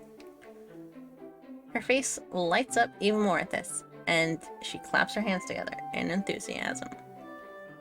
Nah, thank you, you're a lifesaver. You know, Norman would have whined for days if I took double shifts again. She sighs in apparent relief. Between us, I was also hoping we could take this chance to talk and catch up on things. It's been so many years. I really want to know what you've been up to. Oh, and don't worry about getting started. I'll be pairing you with my best employee. If it's Fane... If it's Fane? Oh, wait. Would it... It could be Hen, because he was asking about a discount? He's incredibly reliable and a really solid guy. He's about your age, too. She probably would have said it was Hen if it was him. I'm sure the both of you will get along just great. About my age, huh? I guess it would be nice to make some new friends. And he knows the store inside and out. So his word is as good as mine if you need any help with anything. As though to emphasize that statement, Kim nods confidently. I can't believe I called her Nim. Kim nods confidently. Somehow I can't help but smile at her continued enthusiasm. I love her energy. It's wonderful. Kim really is a nice person. She didn't have to, but she completely turned this situation around by giving me this offer. Thank you for this. I feel so much better now. That's great, kiddo. But also time to slightly ruin your mood. Time for the boring stuff. She stands from where she had been leaning on the counter. Follow me. She leads the way, labeled staff only, to the door, labeled staff only. She offers me a seat at the desk, and then proceeds to conduct a small interview.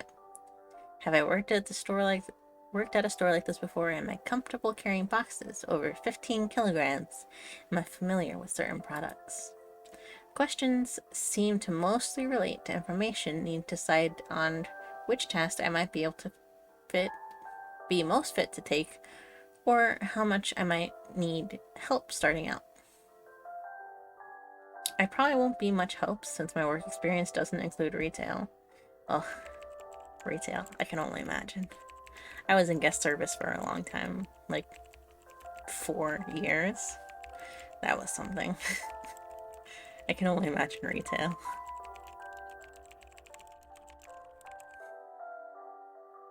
Well, that was my milk. I was trying to take a drink of my water, and I took a drink of my milk instead. And they're entirely different cups. I don't even know how I did that.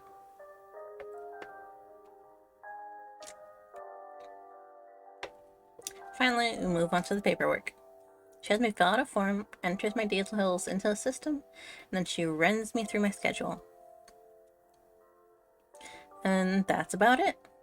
I'll run you through your tasks and all the other small stuff during your first shift tomorrow morning. Alright. We return back to the front of the store with everything done. It's completely dark outside the store windows. Do you want to drive home? I'll be leaving in about an hour when I finish closing up. As nice as Kim is, I think it would be a good idea to be alone for a bit.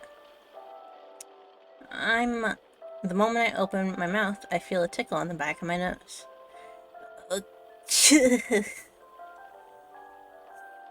Okay, someone is clearly sick and not going out in the rain today. It's hard to argue with her as there seems to be a headache coming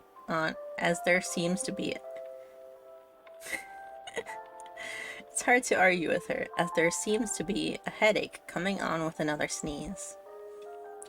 You go sit over by the counter and I'll double time clean up so we can get you home. True to her word, Kim finishes about half an hour later and shuffles me back home in her car. Dad. I can't get over how stylish Dad is. Arriving home, I am almost immediately greeted by Dad. So, how'd it go, sweetie? Did you manage to calm down a bit? Actually, I'm still kind of annoyed, but talking to Kim has helped a bit. It's probably best if I don't mention the misunderstanding or that I'm only going to be working there for 2 weeks, though. For now, I'll just let them believe it's a permanent position. Is Mom out already? She must be at work, or she'd definitely be here prying for info with him. Yeah, she left just a few minutes ago before you arrived, actually. So, do you know when you're starting work yet? Tomorrow morning. Passing him in the hallway, I walk towards my room. You're going to bed already? Yep. I know you're annoyed with us, but we really do just want what we thought might be best for you. Okay. Sleep well, sweetheart. Good night. I walk into my room, closing the door behind me. What a day. I get myself ready for bed, scroll through my social media feed in a mindless stream. I should probably post something up to my socials before bed. I really can't delay it any further. Delay it forever. It really has been forever since I read a visual novel. I click into my gallery to pick out any old photos I could use for now. But I don't have to scroll very far as one of the pictures from this afternoon catches my eye. Oh, this is the one from the park. The little square displays the image I had taken to emulate the picture from the exhibit. It said that this is the only photo I'm happy with. It's not even my normal style. What does that say about my own skills? I should just post it and get to bed. I'm still feeling a bit sick after yesterday. Without double checking, I hit the post button, set my alarm, and set my phone face down. Better go to sleep now since I start my work tomorrow. Ugh, I'm loving this. Chapter 2. Wrong or right? Right or wrong? Are there 3 chapters? Is that it? Are there 3 chapters? I'm gonna save here. I haven't been saving at all. Wow, could you imagine? If the game accidentally crashed or something? Well. Is it time for work already? At least my headache is gone. The medicine really did help. There are 2.5. Oh, okay. Okay. Judging by how long the last 2 have been, but we're probably gonna be finishing up. Depending on what happens. Because if... I'll explain after we finish.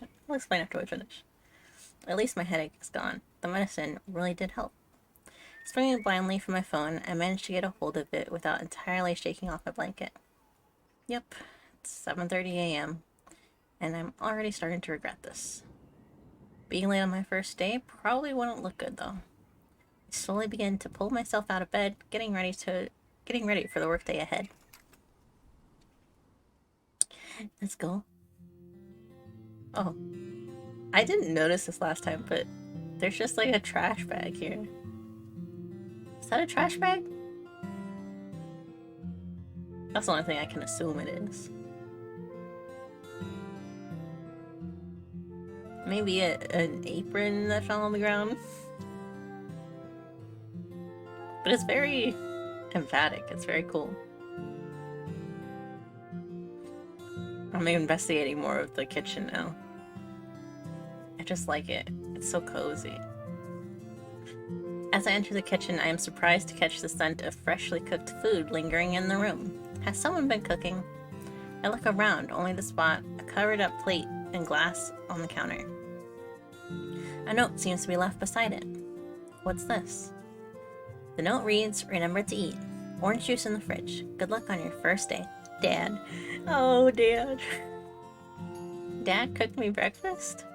I removed the covering to find some pancakes and chopped melons. Oh, a nice combo. He must have gotten up really early to make this for me, even after everything that happened last night. You know, I found out that some people don't consider pancakes a breakfast food. I was so sad. I kind of get it though. They're very dessert-like, but like pancakes for breakfast? Oh, always love it. I hesitate for a moment, but then take a seat. As I eat breakfast, I decide to quickly pull out my phone to check my emails. Nothing as expected. I guess I'll take a look at my socials. Looks like I have almost 7,000 new notifications. What? Realizing the volume of my own exclamation, I quickly shut myself up in case Mom was already home and sleeping. I return my attention to my phone. But how is that possible? Maybe it's a glitch or something? I click the notification window and it appears that almost all the engagement is coming from one image. The picture I posted yesterday. It already has 6,300 likes. What is this? As I scroll through dozens of comments, I can't quite decide if I'm more confused or enthusiastic. Or ecstatic. But beyond that, however, another feeling nags at me. Is this because I tried to emulate that picture from the exhibition? It can't be, right? Maybe I just got lucky with the algorithm instead, and it was all a fluke? I don't know, but I can't really be picky about the numbers right now. I'll just have to look up some more of this person's work to know for sure it isn't because of their style. Either way, I can't let this opportunity go. Maybe things are finally looking up a bit. For now, it's time for work though. Finishing up the last of my food, I quickly wash the dishes and then began heading out. She didn't check the first notification? She didn't check the first of the 7,000 notifications to see what made it pop off. I guess that's kind of algorithmic mindset going, seeing my own brain considering that. Just outside the door, the sun already floats gently over the buildings and pavement. I wonder what most of the comments were like too. Like, were they all, oh, that's so cute, or stuff like that? That'd be interesting.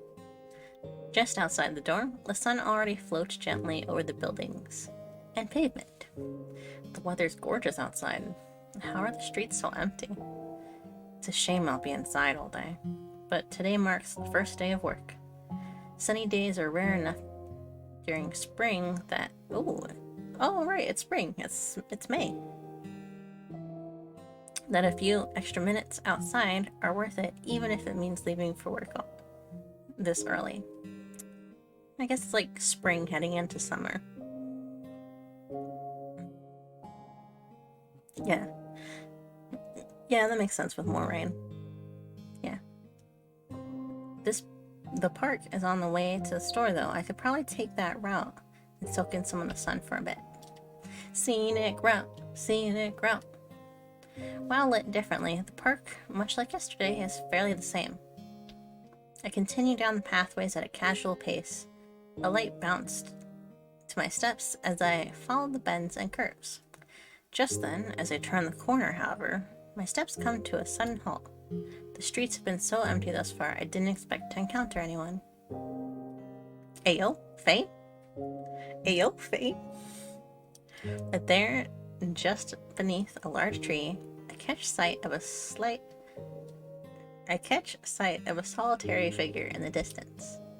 It took more than a few seconds to make out the person with the sun in my eye, but a few things are clear. Messy light blue hair, an unmistakable face. It's him! Ayo, ayo! And a look in his eyes, much further away than I have ever seen in them. He shifts the camera higher, unaware of my presence, but there is something in his face that holds my attention. Was it his unfocused gaze? The feeling of loneliness? Is he simply lost in thought? Nothing I can think of seems to fit quite right. I don't know why that was a struggle for me to read. It almost... I'll be honest, I was staring at him. It almost feels intrusive to be here and to see a look on his face that I've never seen. But whatever it is, something for sure. Something rare. The light shifts for a second, and I feel an itch crawl over my chest, gripping it until breathing becomes difficult. An overwhelming and unmistakable urge. I want to take a picture of this. I'm sure of it now. It's gotta be Fame! The name spills from my lips before I can think about it. Ayo! Glance! Eyes widen at the sound of his name, and his glance soon finds me. At which point the camera seems to slip out of his hands, immediately making contact with his face. Ouch. You've heard of dropping your phone on your face before. Now dropping a camera. Dude, this probably weighs about twice as much too. Ugh. Ouch. The strange feeling around my chest lifts. Ouch. Oh, no. Wait, stop. Despite it being safely fastened around his neck, Fane proceeds to scramble wildly for a few seconds to catch the camera. What is he doing? Once the camera is finally back in his grasp, he raises a hand to rub the spot where the device hits his face. A second later, his glance finally seems to return to me. Neither of us move a muscle as we silently make eye contact. Why does he look so upset? Probably because of the camera, but without him holding his hand to his face, it looks like he's glaring at me. Well, this is not exactly what I was expecting.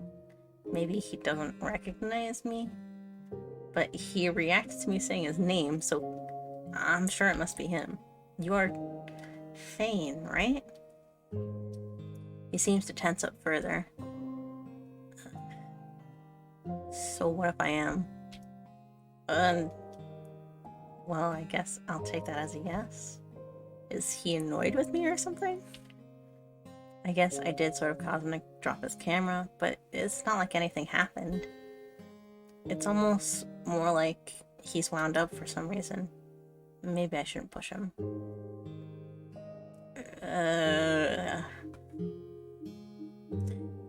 It's obvious he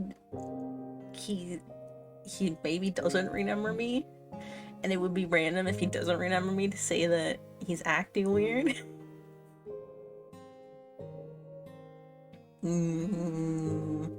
I think remembering me is probably a better introduction.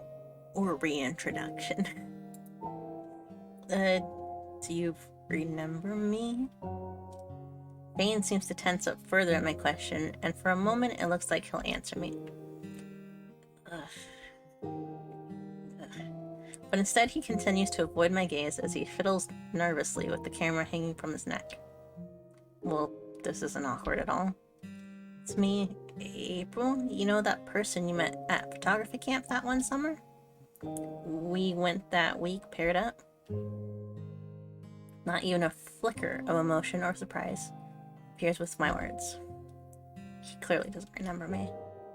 I have to go to work now. Oh, okay.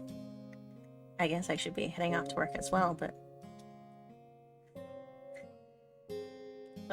contacts? Contacts? Contacts? We're probably going to the same place. We're probably going to the same place. But I'll get it anyways. Hey, wait. Could I maybe get your contact information so we can stay in touch? The look from earlier is back for a second as he seems to assess me for some reason. I thought it would be nice to know at least one person my age. I don't have any friends left here after so many years anyway. After so many years away. Apparently, this response is enough to soften as his expression softens. Maybe some other time. I have to go to work now. I guess that's not a no, at least. Sure, I have to get to work too. As he begins to walk away, I realize we're heading in the same direction. Well, this is going to be awkward. Leaving a small gap between us, I follow after him. It almost seems like he's walking faster with each passing second, as if my presence behind him is the direct cause. I'm sure it is. I'm sure to him it seems like you're following him to work. He turns one corner. So do I. And then another. I'm not far behind. Okay. Even with him rushing ahead, we seem unable to shake each other. Finally, we reach a small crossing. He stops to wait for a light, and I am left with no choice but to catch up with him. Or maybe I'll just cross and use this opportunity to lose him. The streets are empty anyway. Before my foot touches the road, however, I feel a hand pull me back. Nice!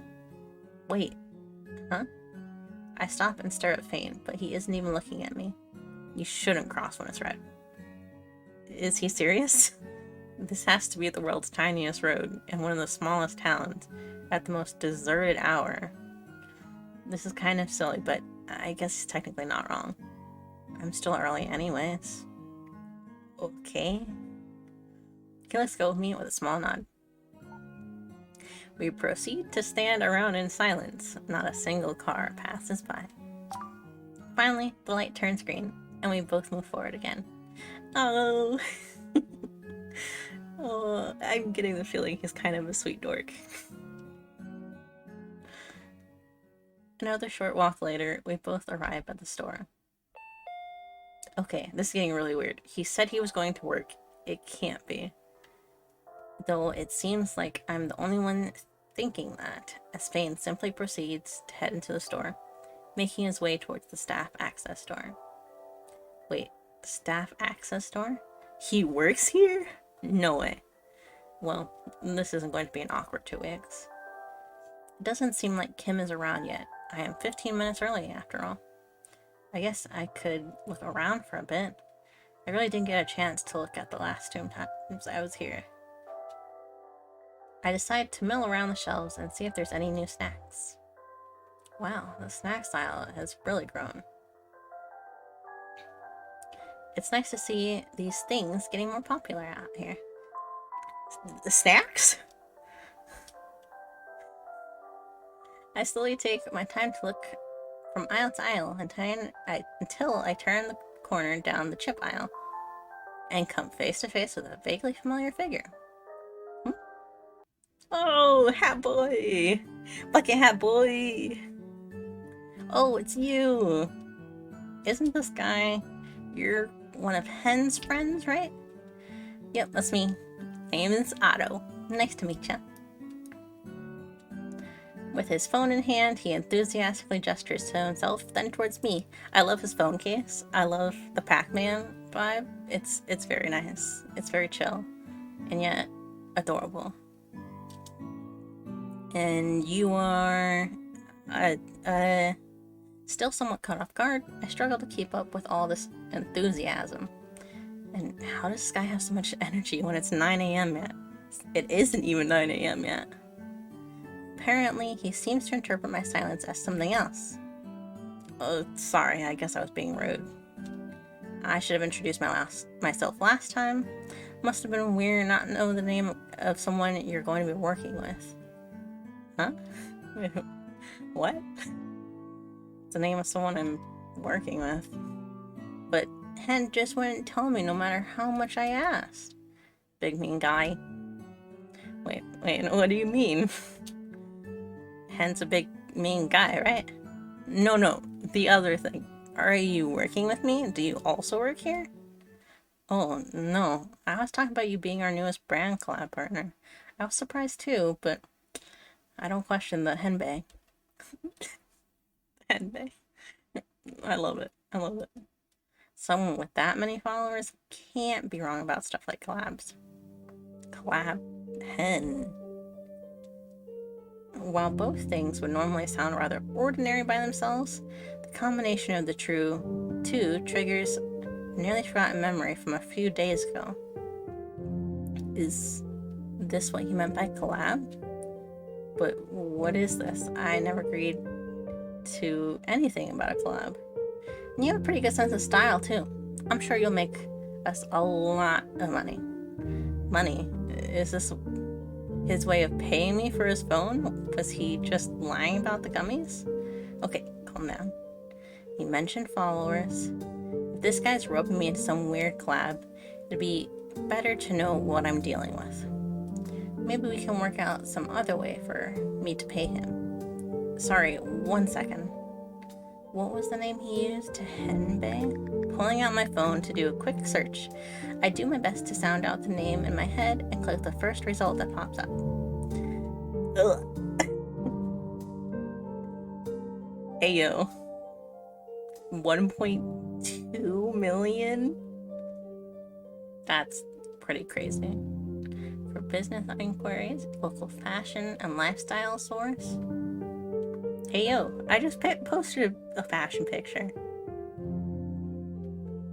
I'm not talking about the first picture. I'm just not gonna mention it. I'm just not gonna mention it.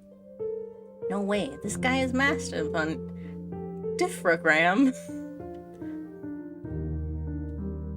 Huh, that's weird. Still focused on the screen, I respond without thinking. What's weird? You're not wearing any Aguda brands? I thought all of us had to wear their things. I think he's misinterpreting. They're always telling me, listen to the sponsors, Otto, but you can get away with it. This isn't fair. Aguda Athletics? Athletics? What? This guy isn't just big. He's got massive connections. If this is the truth, he should have more than enough money to buy more than enough money for his phone. But according to Otto, I'm in this collab with him? Is he just getting some weird kick out of me owing him? No, no, no way. There's no way that Otto's definitely just here by coincidence. Like, this is a coincidence, no doubt.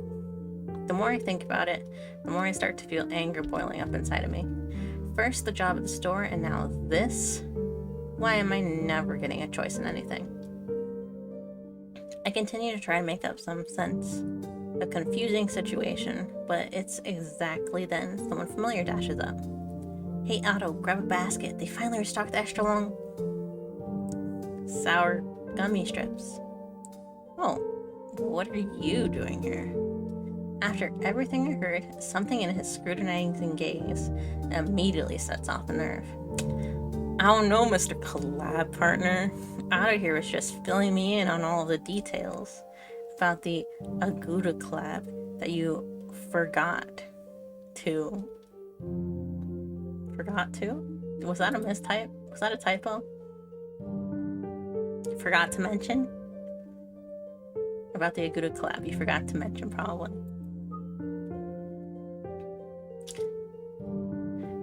Really, Hen? How could you forget? That's not cool. I must have said something right, because it takes a few seconds for Hen to even respond. Hey, Otto, why don't you grab some of your favorite snacks while I talk to our collab partner? My treat. Really? Sure. No backing out of that now. It was hard to tell if Otto was just oblivious or putting on a happy face, but he listens to Hen's words and wanders off. Follow me for a second. He doesn't even wait for my confirmation before he walks out of the store, leaving me with no choice but to follow. We stop a short distance away from the store and, thankfully, away from each other. If he still won't start the conversation, then I will. What was that? Since when was I ever part of some weird collab I never agreed to? Nothing to say? You had plenty to say the other day.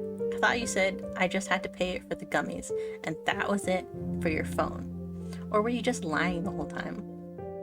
For the first time in the conversation, he finally responds. I did say that, and the gummies were enough. You were just supposed to buy me candy and go off on your merry way. I didn't even think that... Ugh. Just give me a second to think. He paces from left to right, all the while muttering to himself. Maybe if I just... No, I can't do that. Wait. As I watch his composure crumble, I can't help but think he might just be telling the truth. You were serious about the gummies in your phone?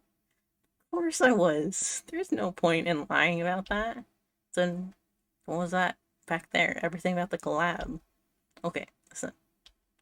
Similar to the other day, it seems like everything I've asked him about the collab, I don't get an actual response.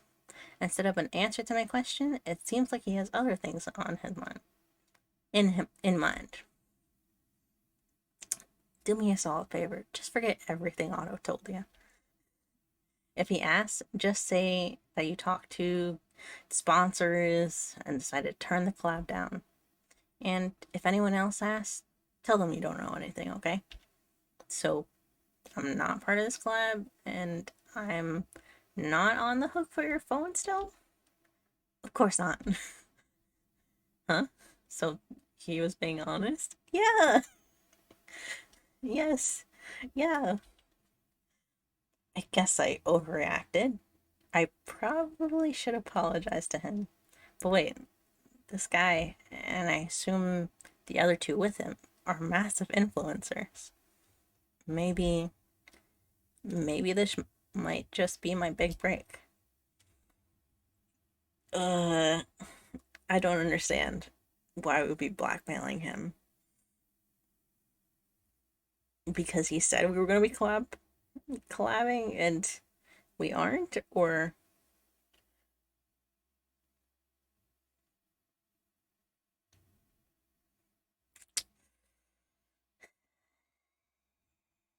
I don't want to pressure him.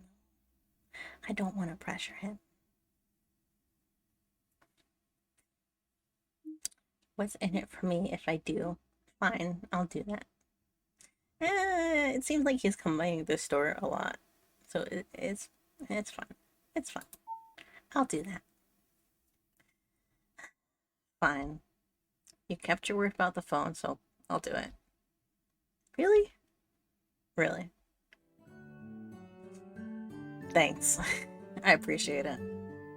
His words trail off as he makes a gesture towards me, as if prompting me to fill in the blank.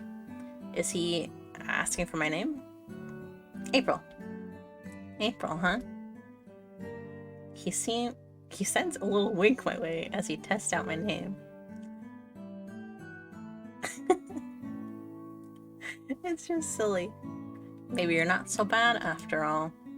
I better get going though, so I'll see you around. With that, he heads back into the store to find his friend. Dude, I'm about to walk back in the store because I'm working here. I guess he really wasn't so bad either. Demo and side B! So there's a side A as well, I assume. Perfect! I love it! Wonderful. Wonderful. I'm gonna put the game link up, well, the Twitter link up one more time. Come on, Cloudbot. There you go. There you go, Cloudbot. Why does this one have a $sign in it? And this one doesn't. I'll put this one up. It was very good. Okay. Alright.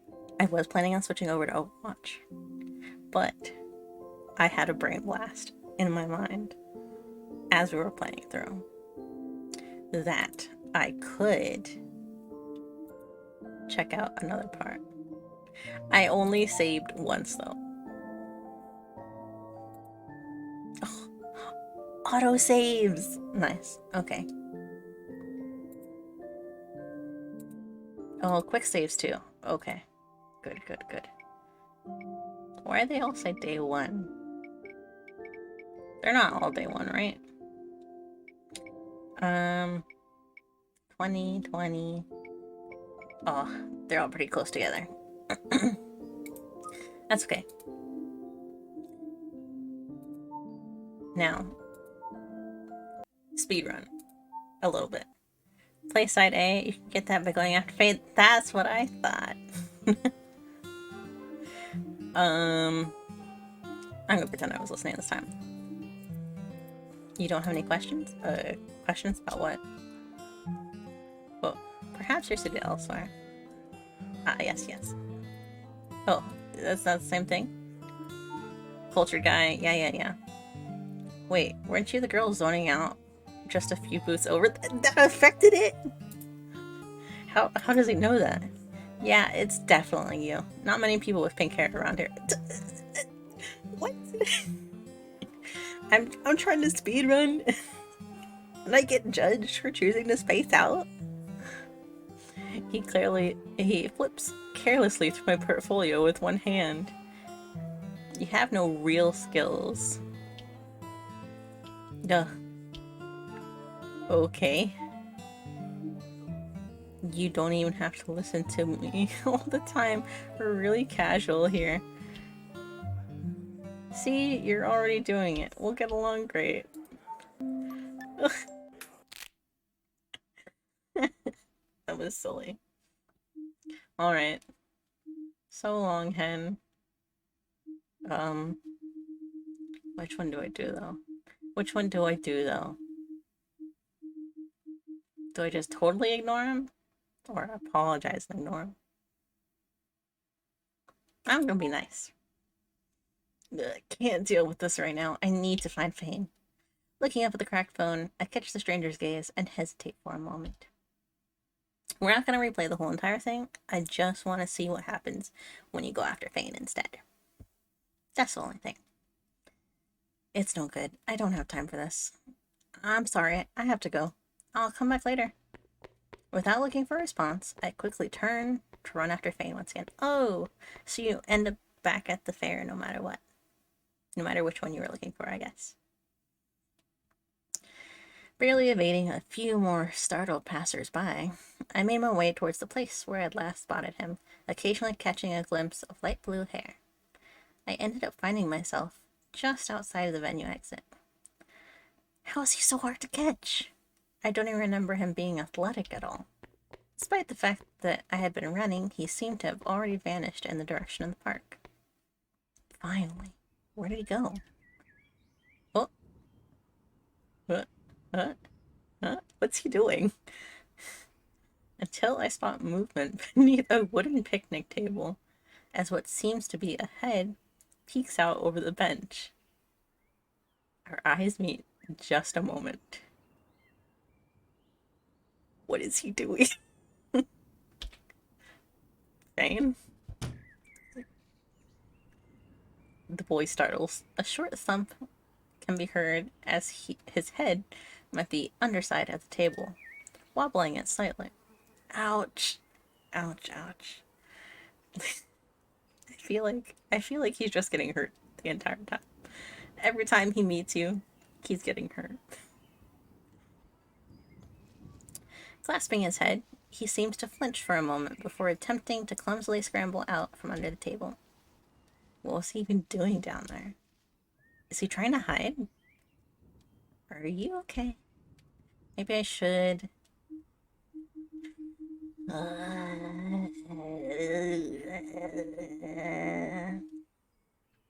We're gonna close our eyes again. Since we did one with N, I'll do one with Vane.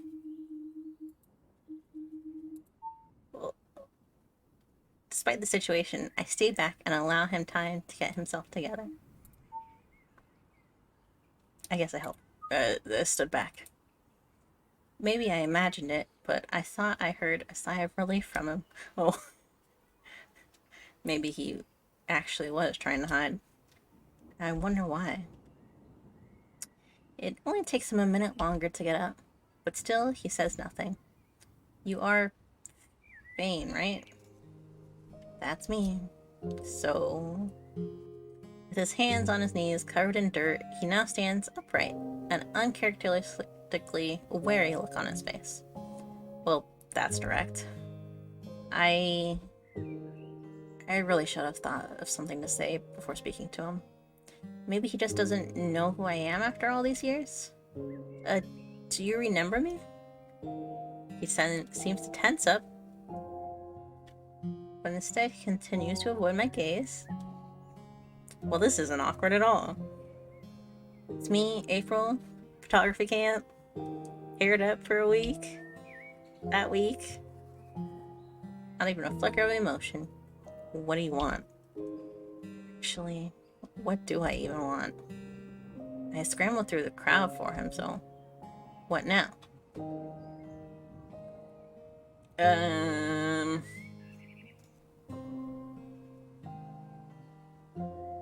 Maybe I just want to talk. Would it be so wrong if I just wanted to talk? Honestly, I'm not really sure. I just saw you and then... Well, I just kind of ran after you without thinking, I guess. He seems to study me carefully as I speak. I've been out of town for a while. I don't really know anyone here anymore. So I guess I thought it might be nice to talk to you again. But it's okay if you don't want to. Though his posture remains tense, something seems to give way in his expression as he looks away once more, his mouth remaining closed in a thin line. It's not that I don't want to. It just... He looks down at his camera nervously for a moment.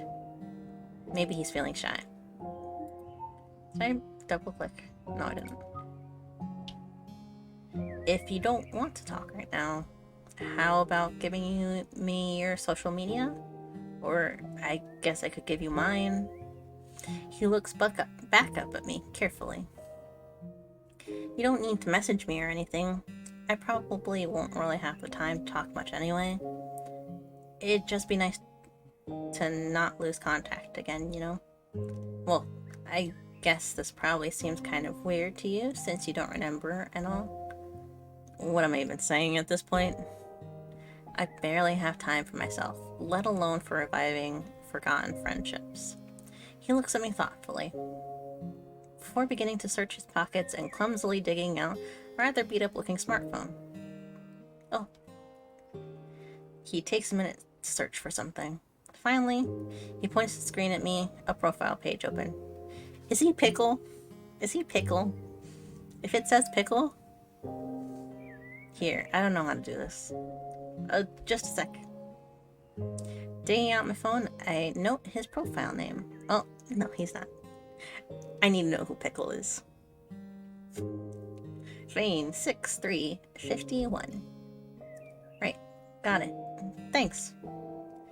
He hesitantly pockets the phone again, continuing to awkwardly stare at me for a minute before finally muttering, I'm late for work. Vane raises a single stiff hand in which can only be assumed to be a greeting gesture of sorts. Okay, bye. And without another word, he scrambles off towards the other park entrance. What was that? Well, whatever that was, it certainly wasn't the Vane I remember. I guess I have his account now, though. Might as well take a peek. Let's see what we have here. Vane 6351 is offline. Maybe his profile will tell me why he's being so weird. 5 followers, 7 following. I'm gonna do a quick save. How about that? Oh, that's the history. No, I'll just do a hard save, because...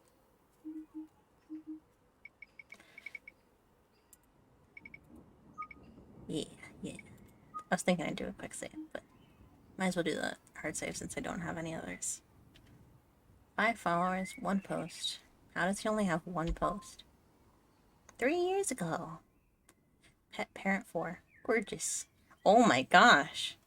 It's got 75,000 likes. And it has 75,000 likes. It has 75,000 likes? Wait, what is this? How? The numbers are still there no matter how much I look at the post. This makes no sense. He might have just reposted something, right? Dumbfounded, I can do little more than continue to blankly stare at the screen. What am I missing? The sound of my stomach growling derails my thoughts. Well, it's late. I can think about this later. I should probably get home before it starts raining anyways. Mom's not going to be happy I'm late either. Does it change if I go back to look for Phone Guy? Do I still go to the photo exhibit if I don't find him? Because I apologize first. I'm gonna go back. I still like the pickle picture. The pickle name. Wait. Ah, crap, I forgot about him. I completely dished him back there. What was I even thinking? An avalanche of conflicting thoughts hits me. Should I go back for him? Would he even still be there this late? How would he react if I find him? Surely he would be angry at me for running away like that, right? Never mind that. It would be super awkward if I ran into him again after this. As I continue to mull over the issue, I couldn't help but cringe internally at the thought of that. Okay, calm down and think. If I remember right, the job fair is still open for evening events. He might still be there? Just as I'm contemplating, I feel a cold drop of rain hit my cheek. It's raining, it's pouring, the old man is snoring. I so don't have time for this. But I also don't think I can just home after remembering this. So, without wasting another moment, I begin running through the rain back towards the building where the job fair is being held. We'll see.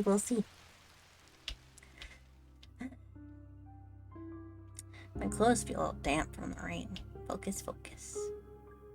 However, can't see him here. Well, he was kind of flashy looking. I guess I could... Excuse me. How can I help? I was looking for someone. I was wondering if you might have seen him.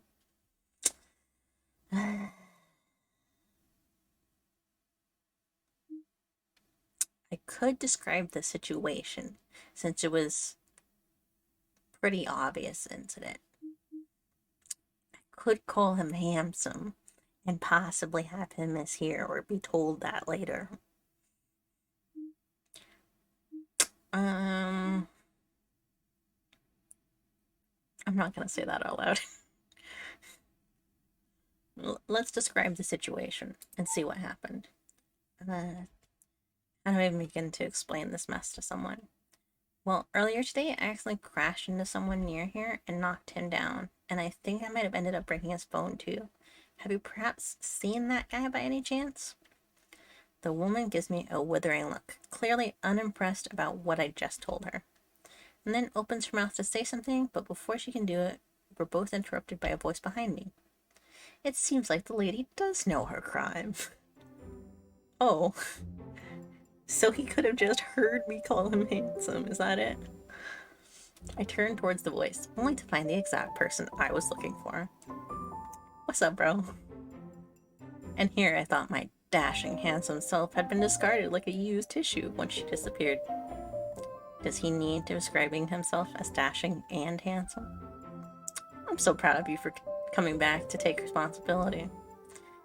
I'll admit, I didn't expect that from the girl who ruthlessly smashed my custom engraved, oh, it is custom and engraved, $5,000 phone beyond repair and then ran away.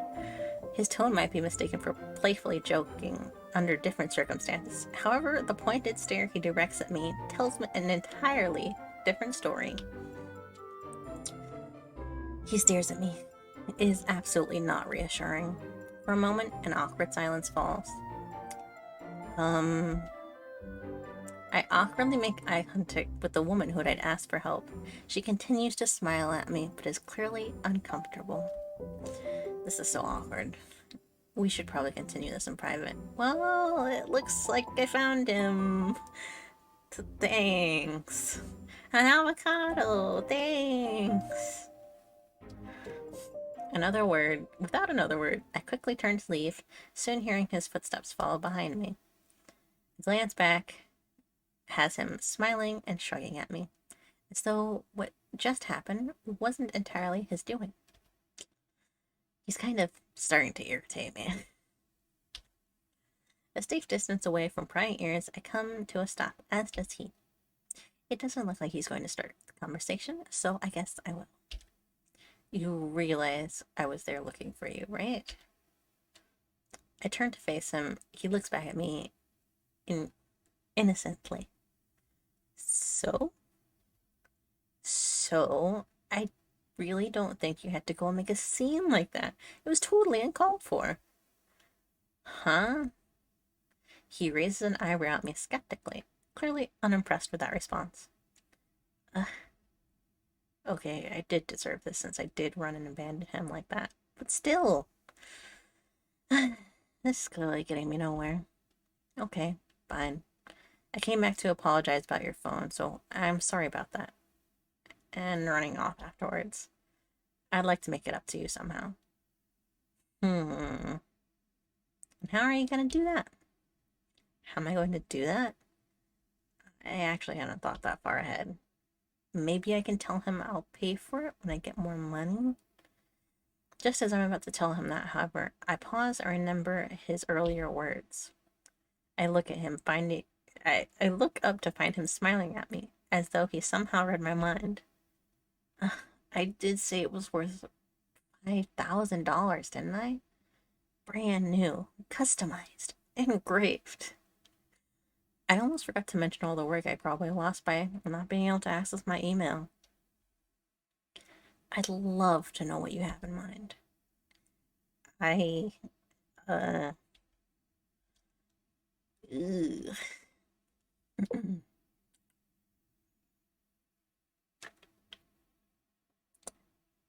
I took a sip of my drink.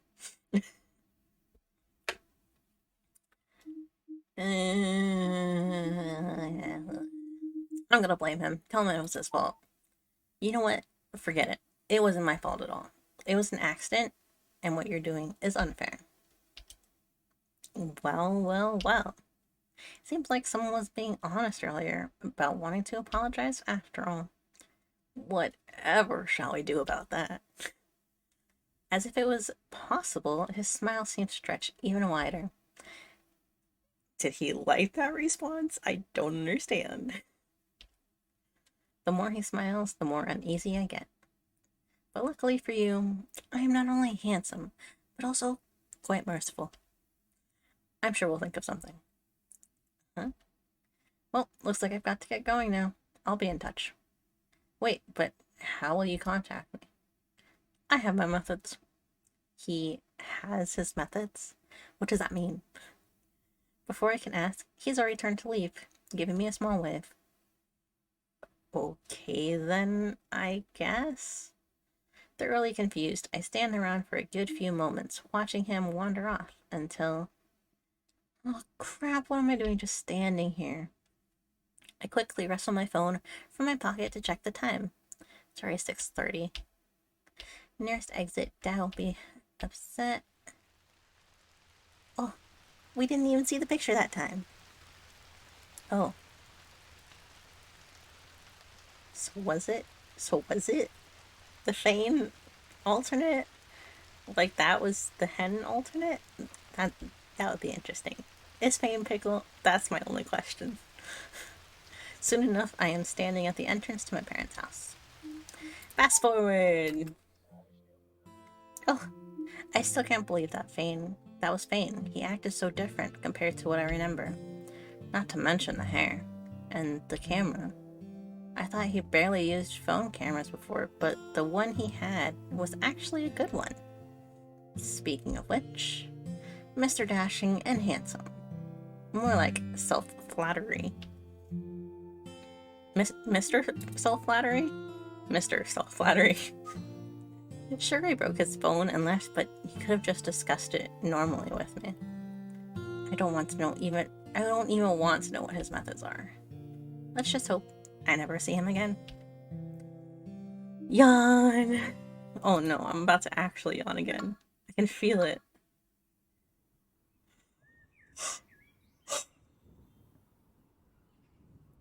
Two yawns. Nice. When did I fall asleep? I'm still wearing my clothes from the job fair. Ugh. Fast forward. Oh, another notification? Did I forget to mute notifications? Not like I've been getting them any lately. Let's see. 7 a.m. Should probably hit the follow button before I forget. Probably send Fane a quick message too. Yeah! Message! Message! Oh, this reminds me of Caller Smileus. I love the messaging in Caller. It's so good. Hi Fane, this is April from yesterday. I hope we can chat sometime. Oh, I actually had to hit the send button. Cute. There we go. Looks like I have a few direct messages myself. Okay, hang on. Let's see, message from... I don't recognize that icon or username. They even have Fane in the username. That'd be embarrassing to say out loud, but kind of cute. It's him. Good morning, April. Maybe you're asleep. I hope you haven't forgotten about yesterday. You know, about how you broke my $5,000 phone and ran away? Never mind, this isn't cute. What is this? It looks like a troll message. Wait, are they entirely different routes now that I've chosen to go after Fane? It's fine, don't worry. The message says $5,000 phone. This can only be the guy from yesterday, right? No way.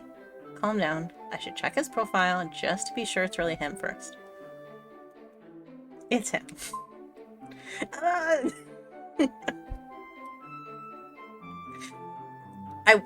was trying to avoid talking about it. Yes, that's definitely him. Off to the gym because it's a core day.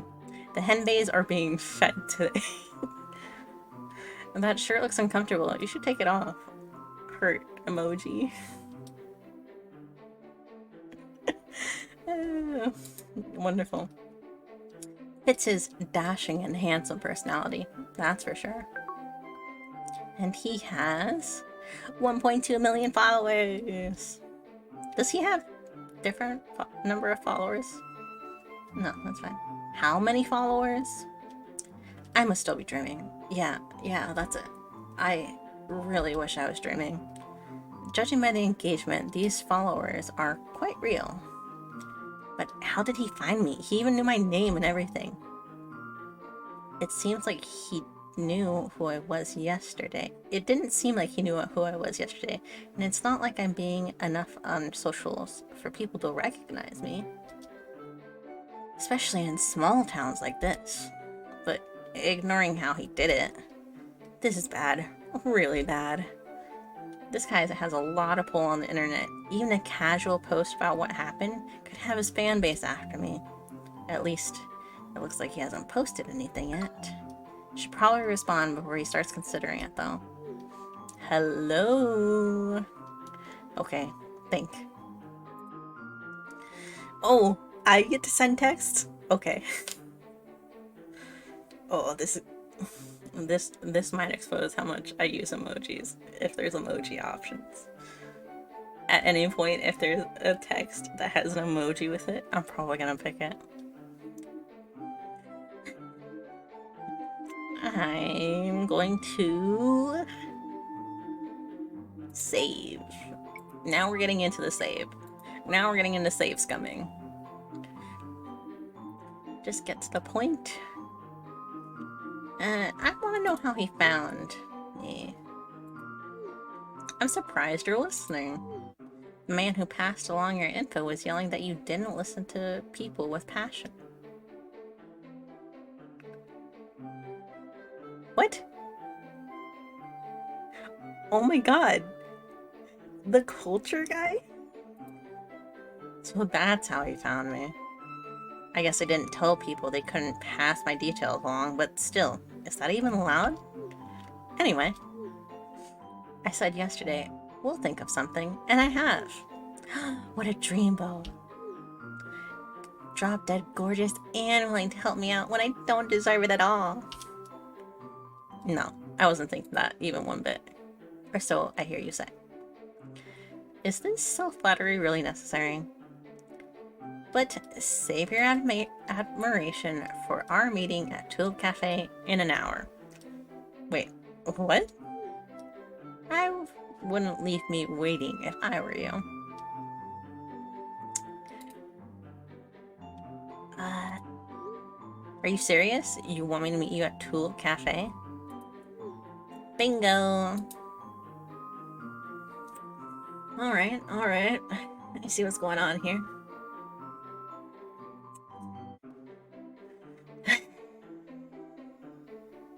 What happens if I don't show up? Well, ooh. I can't believe he's using ooh. If you don't show up, I'll be forced to go to my laptop where I have access to my social media. Because, you know, I no longer have a phone. And who knows what sort of crazy ideas I will have sitting in front of a laptop. I'm not the one that smashed someone else's $5,000 phone and then ran away. What would you do if I was you? If it was you? Is he blackmailing me? I should probably go just to be safe. If I remember right, Tulip Cafe isn't more than 20 minutes away from here. I haven't been there since I left for the city, but I should still know that area well enough. And it's not like I had much planned today anyways. Guess I might as well go. I send back a quick confirmation and tuck my phone away. Fine, I'll be there. I kind of did break his phone too. I at least owe him this much probably. I'll have some breakfast first before I leave though. Ugh. Mom and Dad wanted to talk about the job fair today. I completely forgot. Well, I guess I'll go get ready for now. Let's start by getting out of bed. Oh, I'm not doing chores for Mom today? Breakfast is on the kitchen table. More family fare until Dads are working earlier shifts.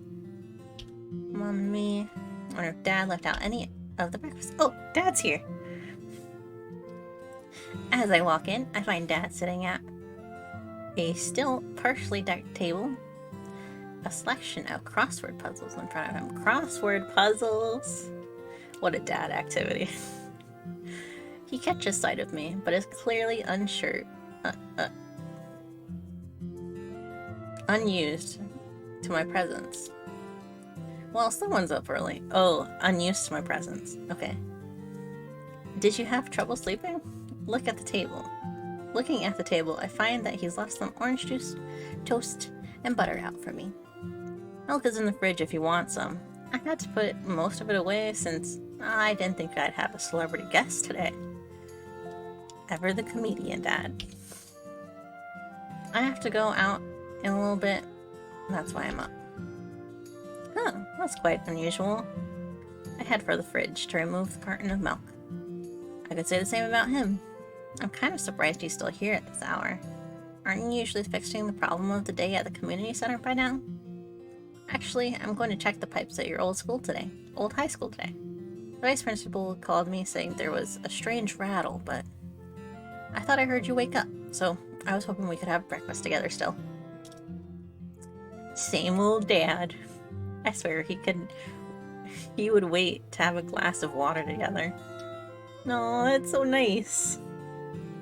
Besides, I would like to talk to you about yesterday. Your mother's still not back yet, and at this rate, she'll drop to sleep the moment she's home. I was hoping he wouldn't bring this up yet. Come on, eat something and then we can talk. He smiles at me reassuringly. Sure. I should probably at least hear him out. And so I prepare my breakfast and join him at the table to eat. This is so different. I love this. Okay. So it might end up being a little bit long. That's fine. I don't got anything going on tomorrow morning or anything like that. I can stay up late. I'm an adult. And I'm quite enjoying this. Stretching a little bit more. What? And I'm gonna drink a little bit of water. He's telling jokes. Is he telling dad jokes?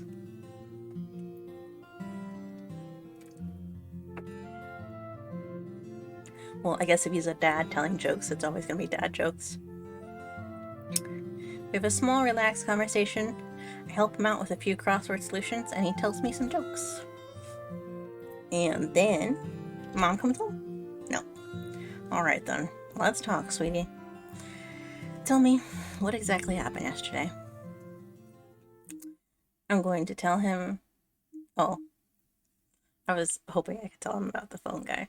But I guess telling your dad that you owe someone for a $5,000 phone probably isn't the best idea. So that's fair. Say you don't want to talk about it. Tell the truth and leave out the part about the phone guy. Lie. Well, I guess by telling the truth we would be mentioning that we ran into Fane. So I guess that could be nice. Nothing much really, I guess. I just didn't have any jobs that seemed like a good fit for me, that's all. And I was right yesterday. I probably shouldn't have mentioned the phone incident to him. Well, I'm just gonna keep looking online, I think. You didn't mention that you met an old friend? That would have been nice. I'm sure a little bit reassuring. I'm really trying. I stared down at my hands. Can I really afford to keep trying? It's not hard to look at a carton of orange juice on the table. It's hard not to look at the carton of orange juice on the table. Ever since I decided to go off and study photography at university, it wasn't hard to notice things. Notice that many of my parents' friends' foods brands slowly disappeared, one by one. My parents' favorite food brands slowly disappeared,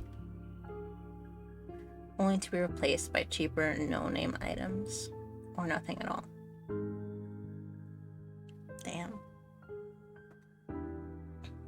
I guess I've kind of noticed stuff like that over time too. But I guess in my case it's more where there's multiple people living in my house, so we're all trying to consolidate to get something everyone can enjoy. I wonder how long this can go on. It's been years since Dad had his favorite orange juice. Have you considered maybe looking into other fields? You know, just something that you could do while you look for photography jobs, maybe? His words echo through my thoughts, but even then, I need that time to work on my social media. I can't make it unless I'm dedicated to it. I can do it. I know I can. If I just worked a bit harder, worked a bit longer, I could do it. Probably.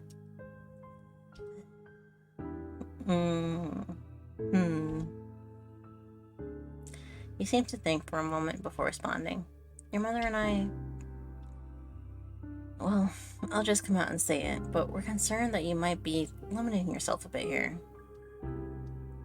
Don't you think that it might be time to let it go, at least for now, and look at other options? What do I even say to that? He's right, and we both know it. I've been getting nowhere with this. No matter what I try, I can't seem to dig myself out of this rut. All of my attempts to find work since I was forced to move back with my parents have failed. Social media career has been a downward slope for months now.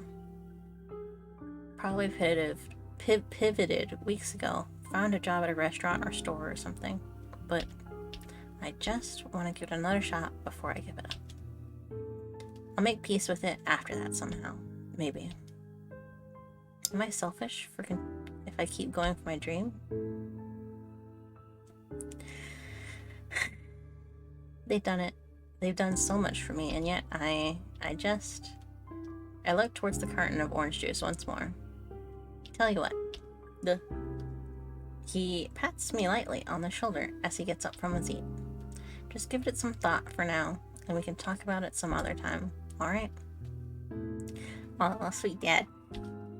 Sure. Good kid. Try to cheer up, sweetie. You know we'll always have your back. I don't get much time to think his words over, however, as Dad interrupts once more. For now, though. Yeesh, look at the time. I've got to run before I'll be late.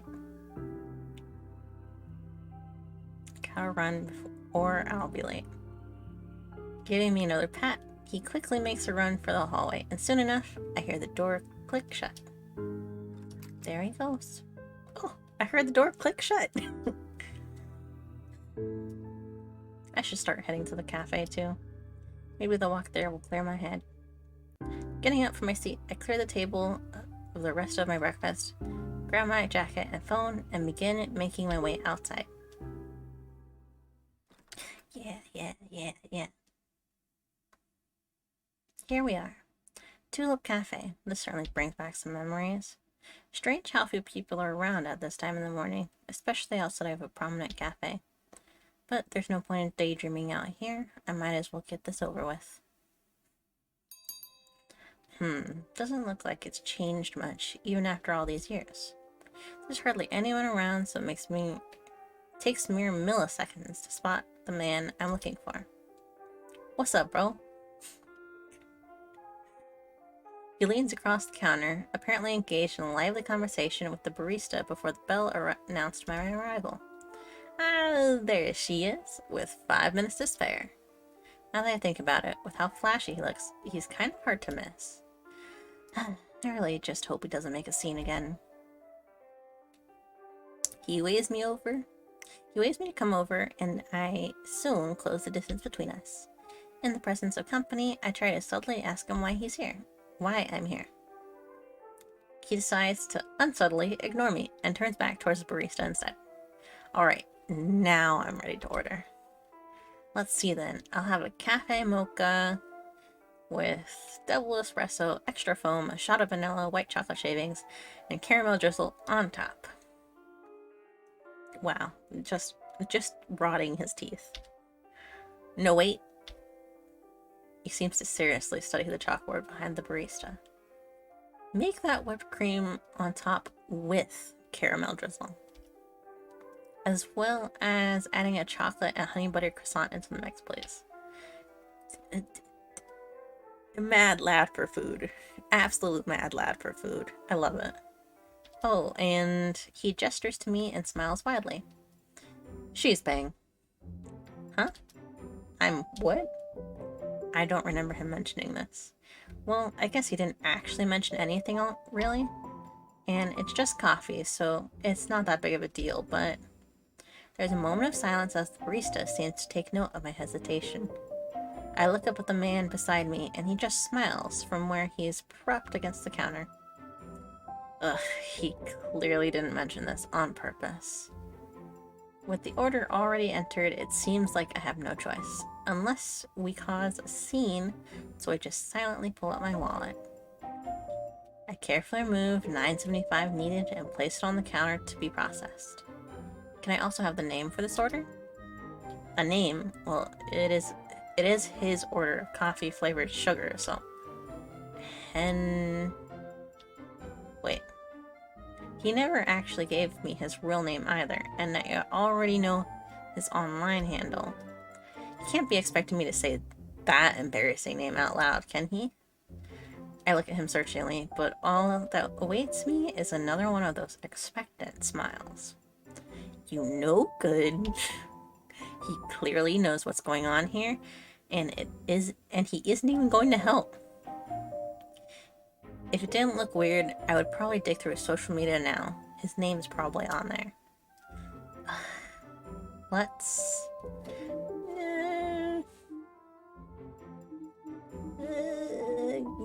give him my name. Give him my name. There's no way I'm saying that username out loud, nor would I risk getting his name wrong. You can just put it down, April. At the very least, it seems his previous expression has been wiped off his face. Not so tough now, are you, Mr. Self-Flattery? Very cute, very cute. Oh, sorry for the flicker. I had to click something. 2 people can play it at your little game. There are immediate waves of disapproval radiating off the man at the sight of my beaming smile, yet somehow his face doesn't crack. He just turns his smile towards the barista instead. Mind if I borrow the cup and pen for a second? Wait, what is he doing? Oh, yeah, sure. With the pen and cup in hand, he happily begins to scribble out a string of numbers below where my name is written. Is that my phone number? Did those recruiters just hand over all my personal information to him?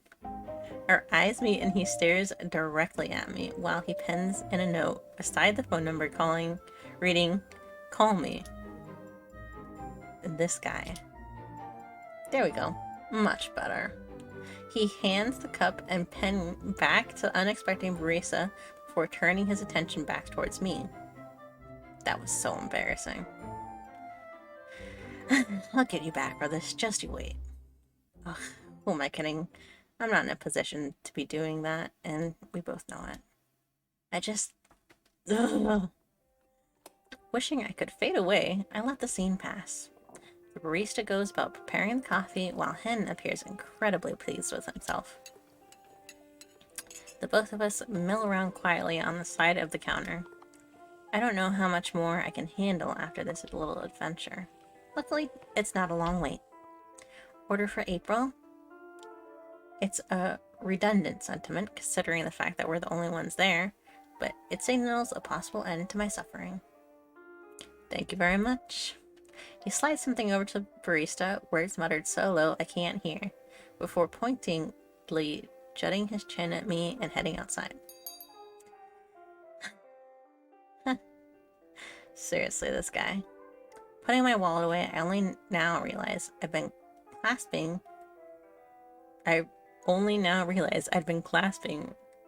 with a vice-like grip. I lift to the barista. Yes, thank you. The shaky thank you is the best I could offer before I quickly catch up to the Hen outside.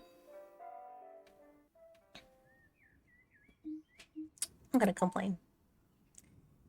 You know, you could have just told me that you wanted me to buy you a coffee, right? This guy. He seemed to pause, glancing back at me with a raised eyebrow, but otherwise says nothing.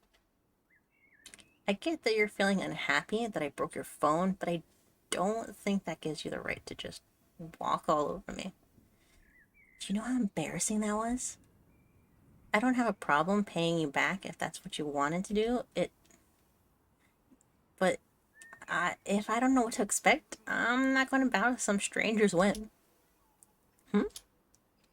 His smile seems to grow even wider. Well, that's perfect then. You know now, don't you? What? Know what? Now you'll know exactly what to expect for next time. You didn't think you'd be off the hook that easily, right? But I'll give you an A for effort at least. And with that, he turns and continues to walk away.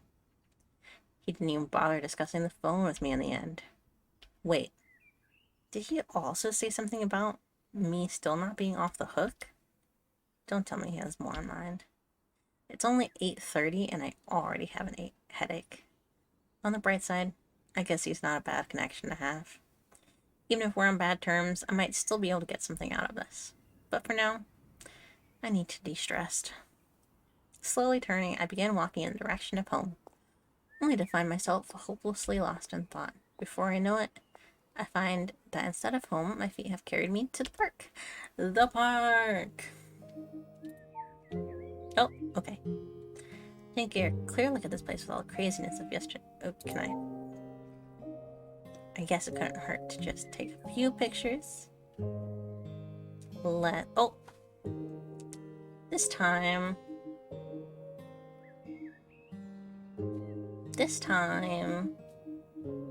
flowers in nature. Crouching down, I lean over a tiny speck of flowers. Oh! It's so pretty. I love it. I love how simple and clean the lines are in the line art, or in the art in general. It's very cool. I paused for a moment. This is just like the shot I saw on Fan's profile. Oh. If I just turn up the exposure, maybe widen the aperture a bit. There we go, not bad at all. Indeed, the photo I've taken looks strikingly similar to the one I saw on Fan's profile. The strange, singular viral post still confuses me. Is this really okay? As I look at the image on the screen, I wonder if I've been copying. Fast forward. This must have been how Fane felt yesterday. Is this my karma for that? Hello, Kim.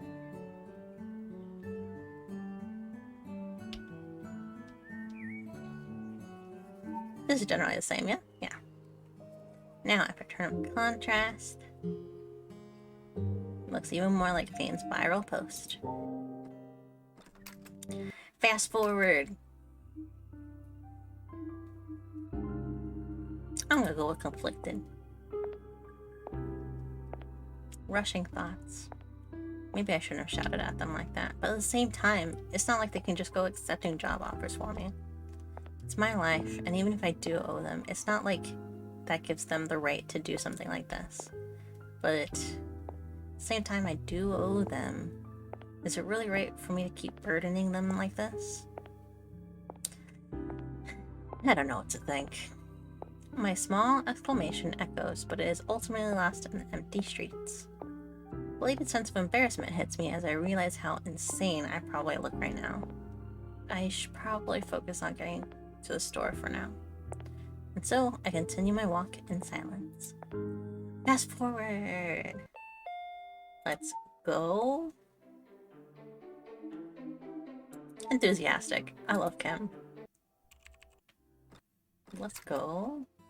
I wonder if Fane ever responded to my message from this morning. I was thinking that earlier.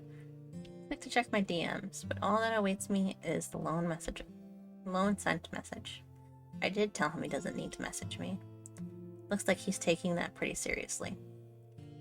I should probably post something to my socials before bed. A little square. Picture Emily Brain's profile. Yeah. Fast forward. Get those 7,000 notifications. Time for work. 7 a.m. Messages from Wait, I'm feeling some serious deja vu right now. Didn't I already go through this yesterday? Maybe I'm still dreaming. That's it, yeah, just a very vivid nightmare.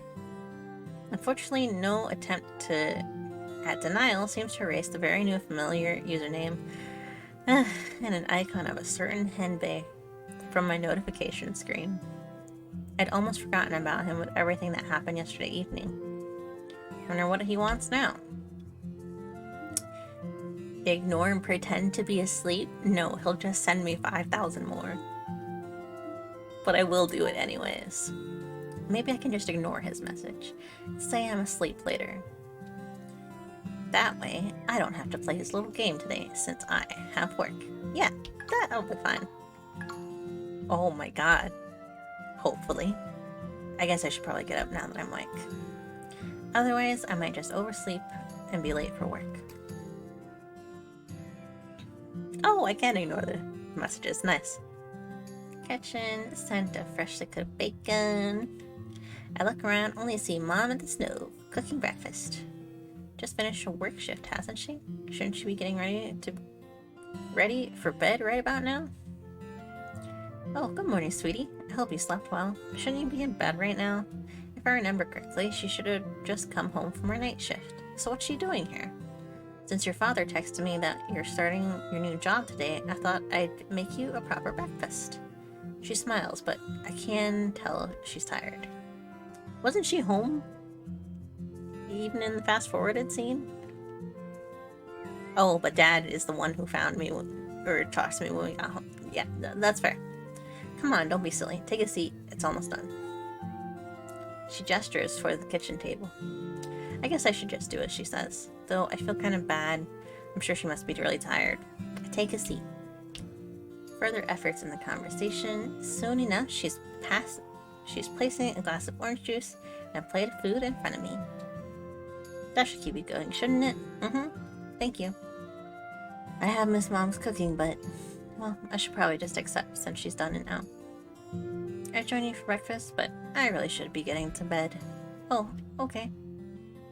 But before I go, have you made sure to check your schedule again? You don't want to be late. Yes. Copy of your tax forms? Yes, I have. Good, good. She begins heading towards the door. Oh, and don't forget to take your umbrella. It might be sunny now, but the forecast said it's going to be rain today. I get it, Mom. I'll take the umbrella. Alright. I can tell when I'm getting annoying. As dry as the humor was, it was clearly her attempt at a joke. As she exits, she gives a small wave. Good luck on your first day. Good night, Mom. Oh, and thank you for breakfast. You're very welcome. I check the time before proceeding to make short work of my food. Better get going now so I don't end up late for work. Looks like I have lots of time to walk to the store. I should probably take the long way around since my usual path passes by the Tulip Cafe. I should avoid that place, just in case a certain someone is there.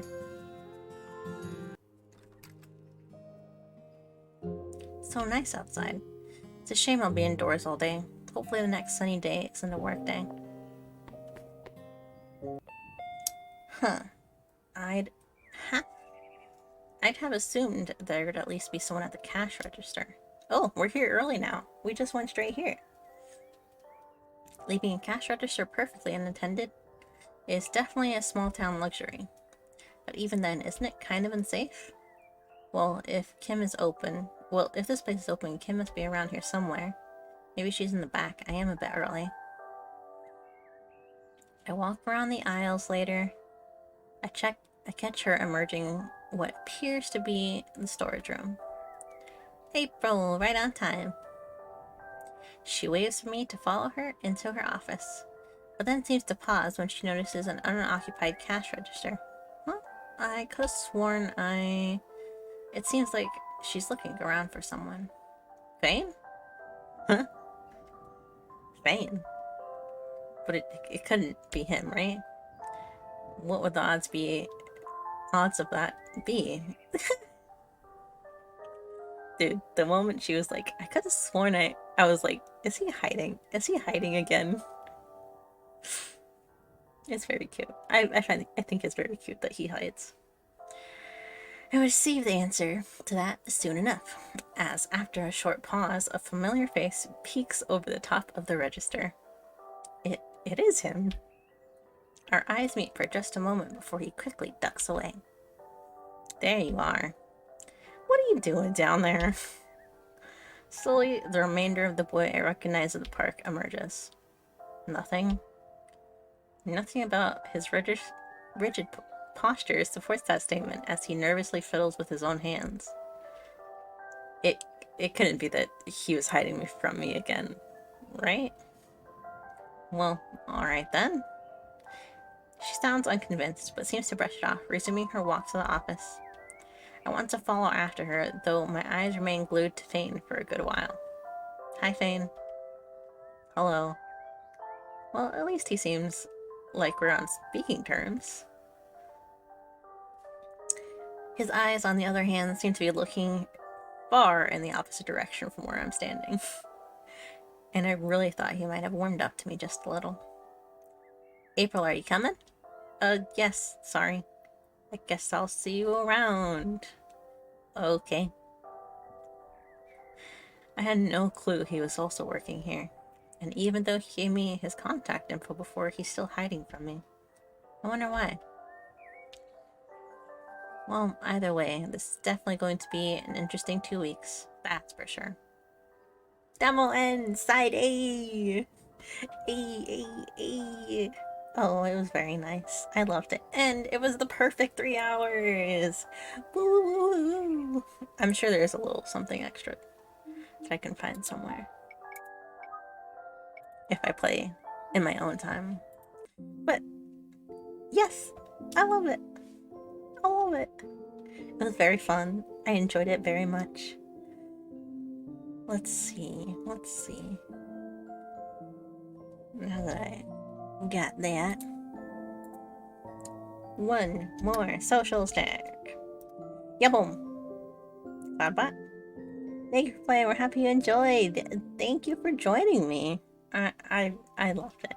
I had already, been planning to play it a really long time, even before the Kickstarter started. I think I remembered it from an Otome thing that happened. There was one of those itch.io game jams, I think, something like that.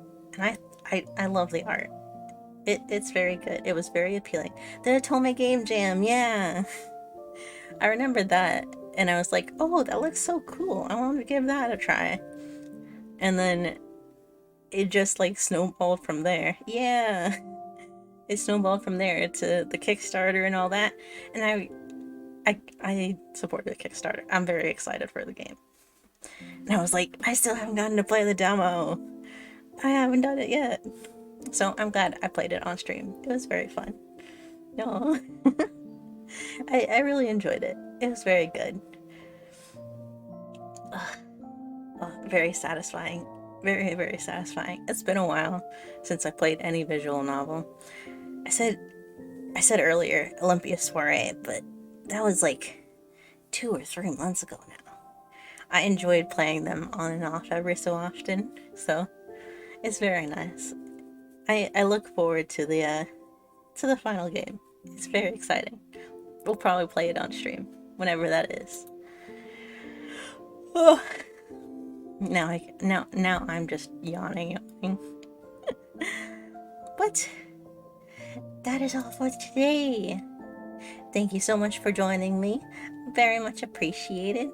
Hope you'll enjoy. I will, no doubt, no matter what. I'm very happy with the demo. It was significantly better than I expected, but that makes it sound like I wasn't expecting a lot, but it was still significantly better than what I was already expecting. I was expecting a very good demo, and it was a very, very, very, very, very good demo. Thank you for joining me. I'm glad that you guys were here to see it. I'm sure it's nice to see someone playing your game directly and all of that. So I was looking for my phone, but it's over there. For some reason, I was like, where'd my phone go? Then I remembered I threw it over there. But yeah, had fun? Good. I'm glad you had fun. I'm glad I made it a little fun to see. I think, I think, what was I thinking of? I wanted to, what was it that I wanted to do? I wanted to check out some artists and stuff because I also do art streams and stuff like that. I want to check out some more artists and stuff that were like doing projects with communities and stuff or stuff like that. So I think this was a good little start to that kind of idea because I do really like the art. It's probably the first thing that I noticed back in the Otome Jam. For some reason, my brain was like trying to calculate why it seemed so familiar. And then I think it was partially that I recognized your guys' as artists, and then also that something about something about Fane's eyes seems really familiar to me. I don't know why. I still can't think of what it is, maybe, but it's really nice. I enjoyed all of the little details in the backgrounds too. Those are nice. I enjoyed looking at the candy. I enjoyed Ken's dialogue a little too much.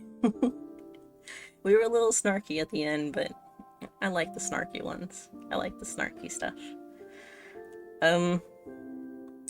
Let me think about what I have going on next week. I don't think I've even made my schedule for next week. Let's see. I will be streaming Tuesday the 31st and Friday and Saturday the 3rd and 4th.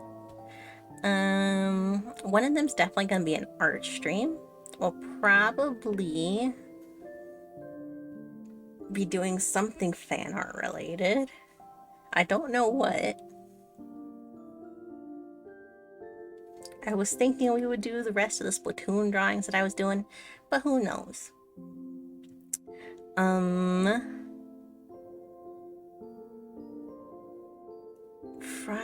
Friday and Saturday next week. I don't know. I don't know what else we're gonna be doing.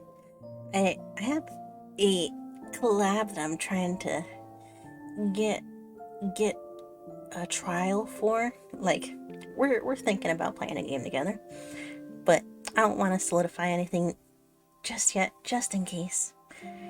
But who knows?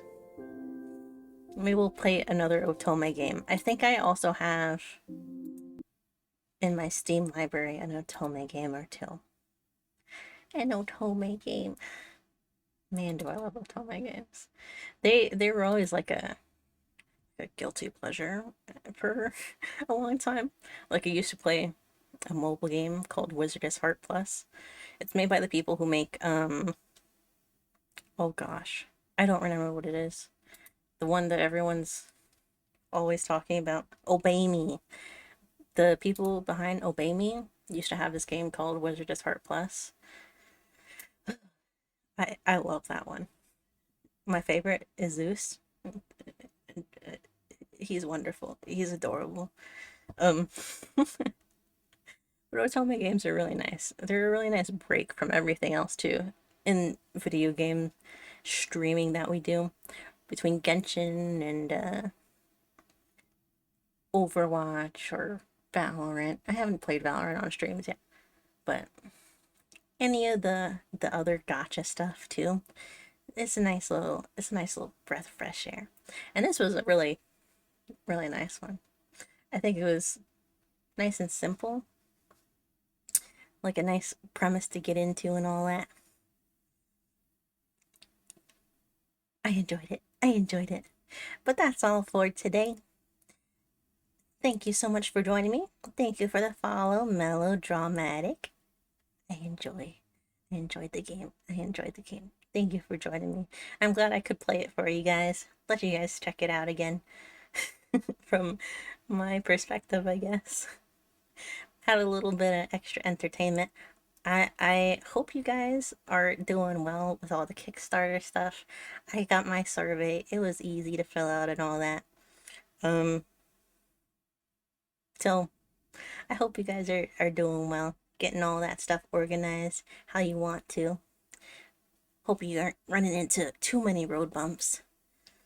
Um, yeah, that's all for today. Thank you so much for joining me. I hope you have a good day, whether it's tomorrow or today. And goodbye.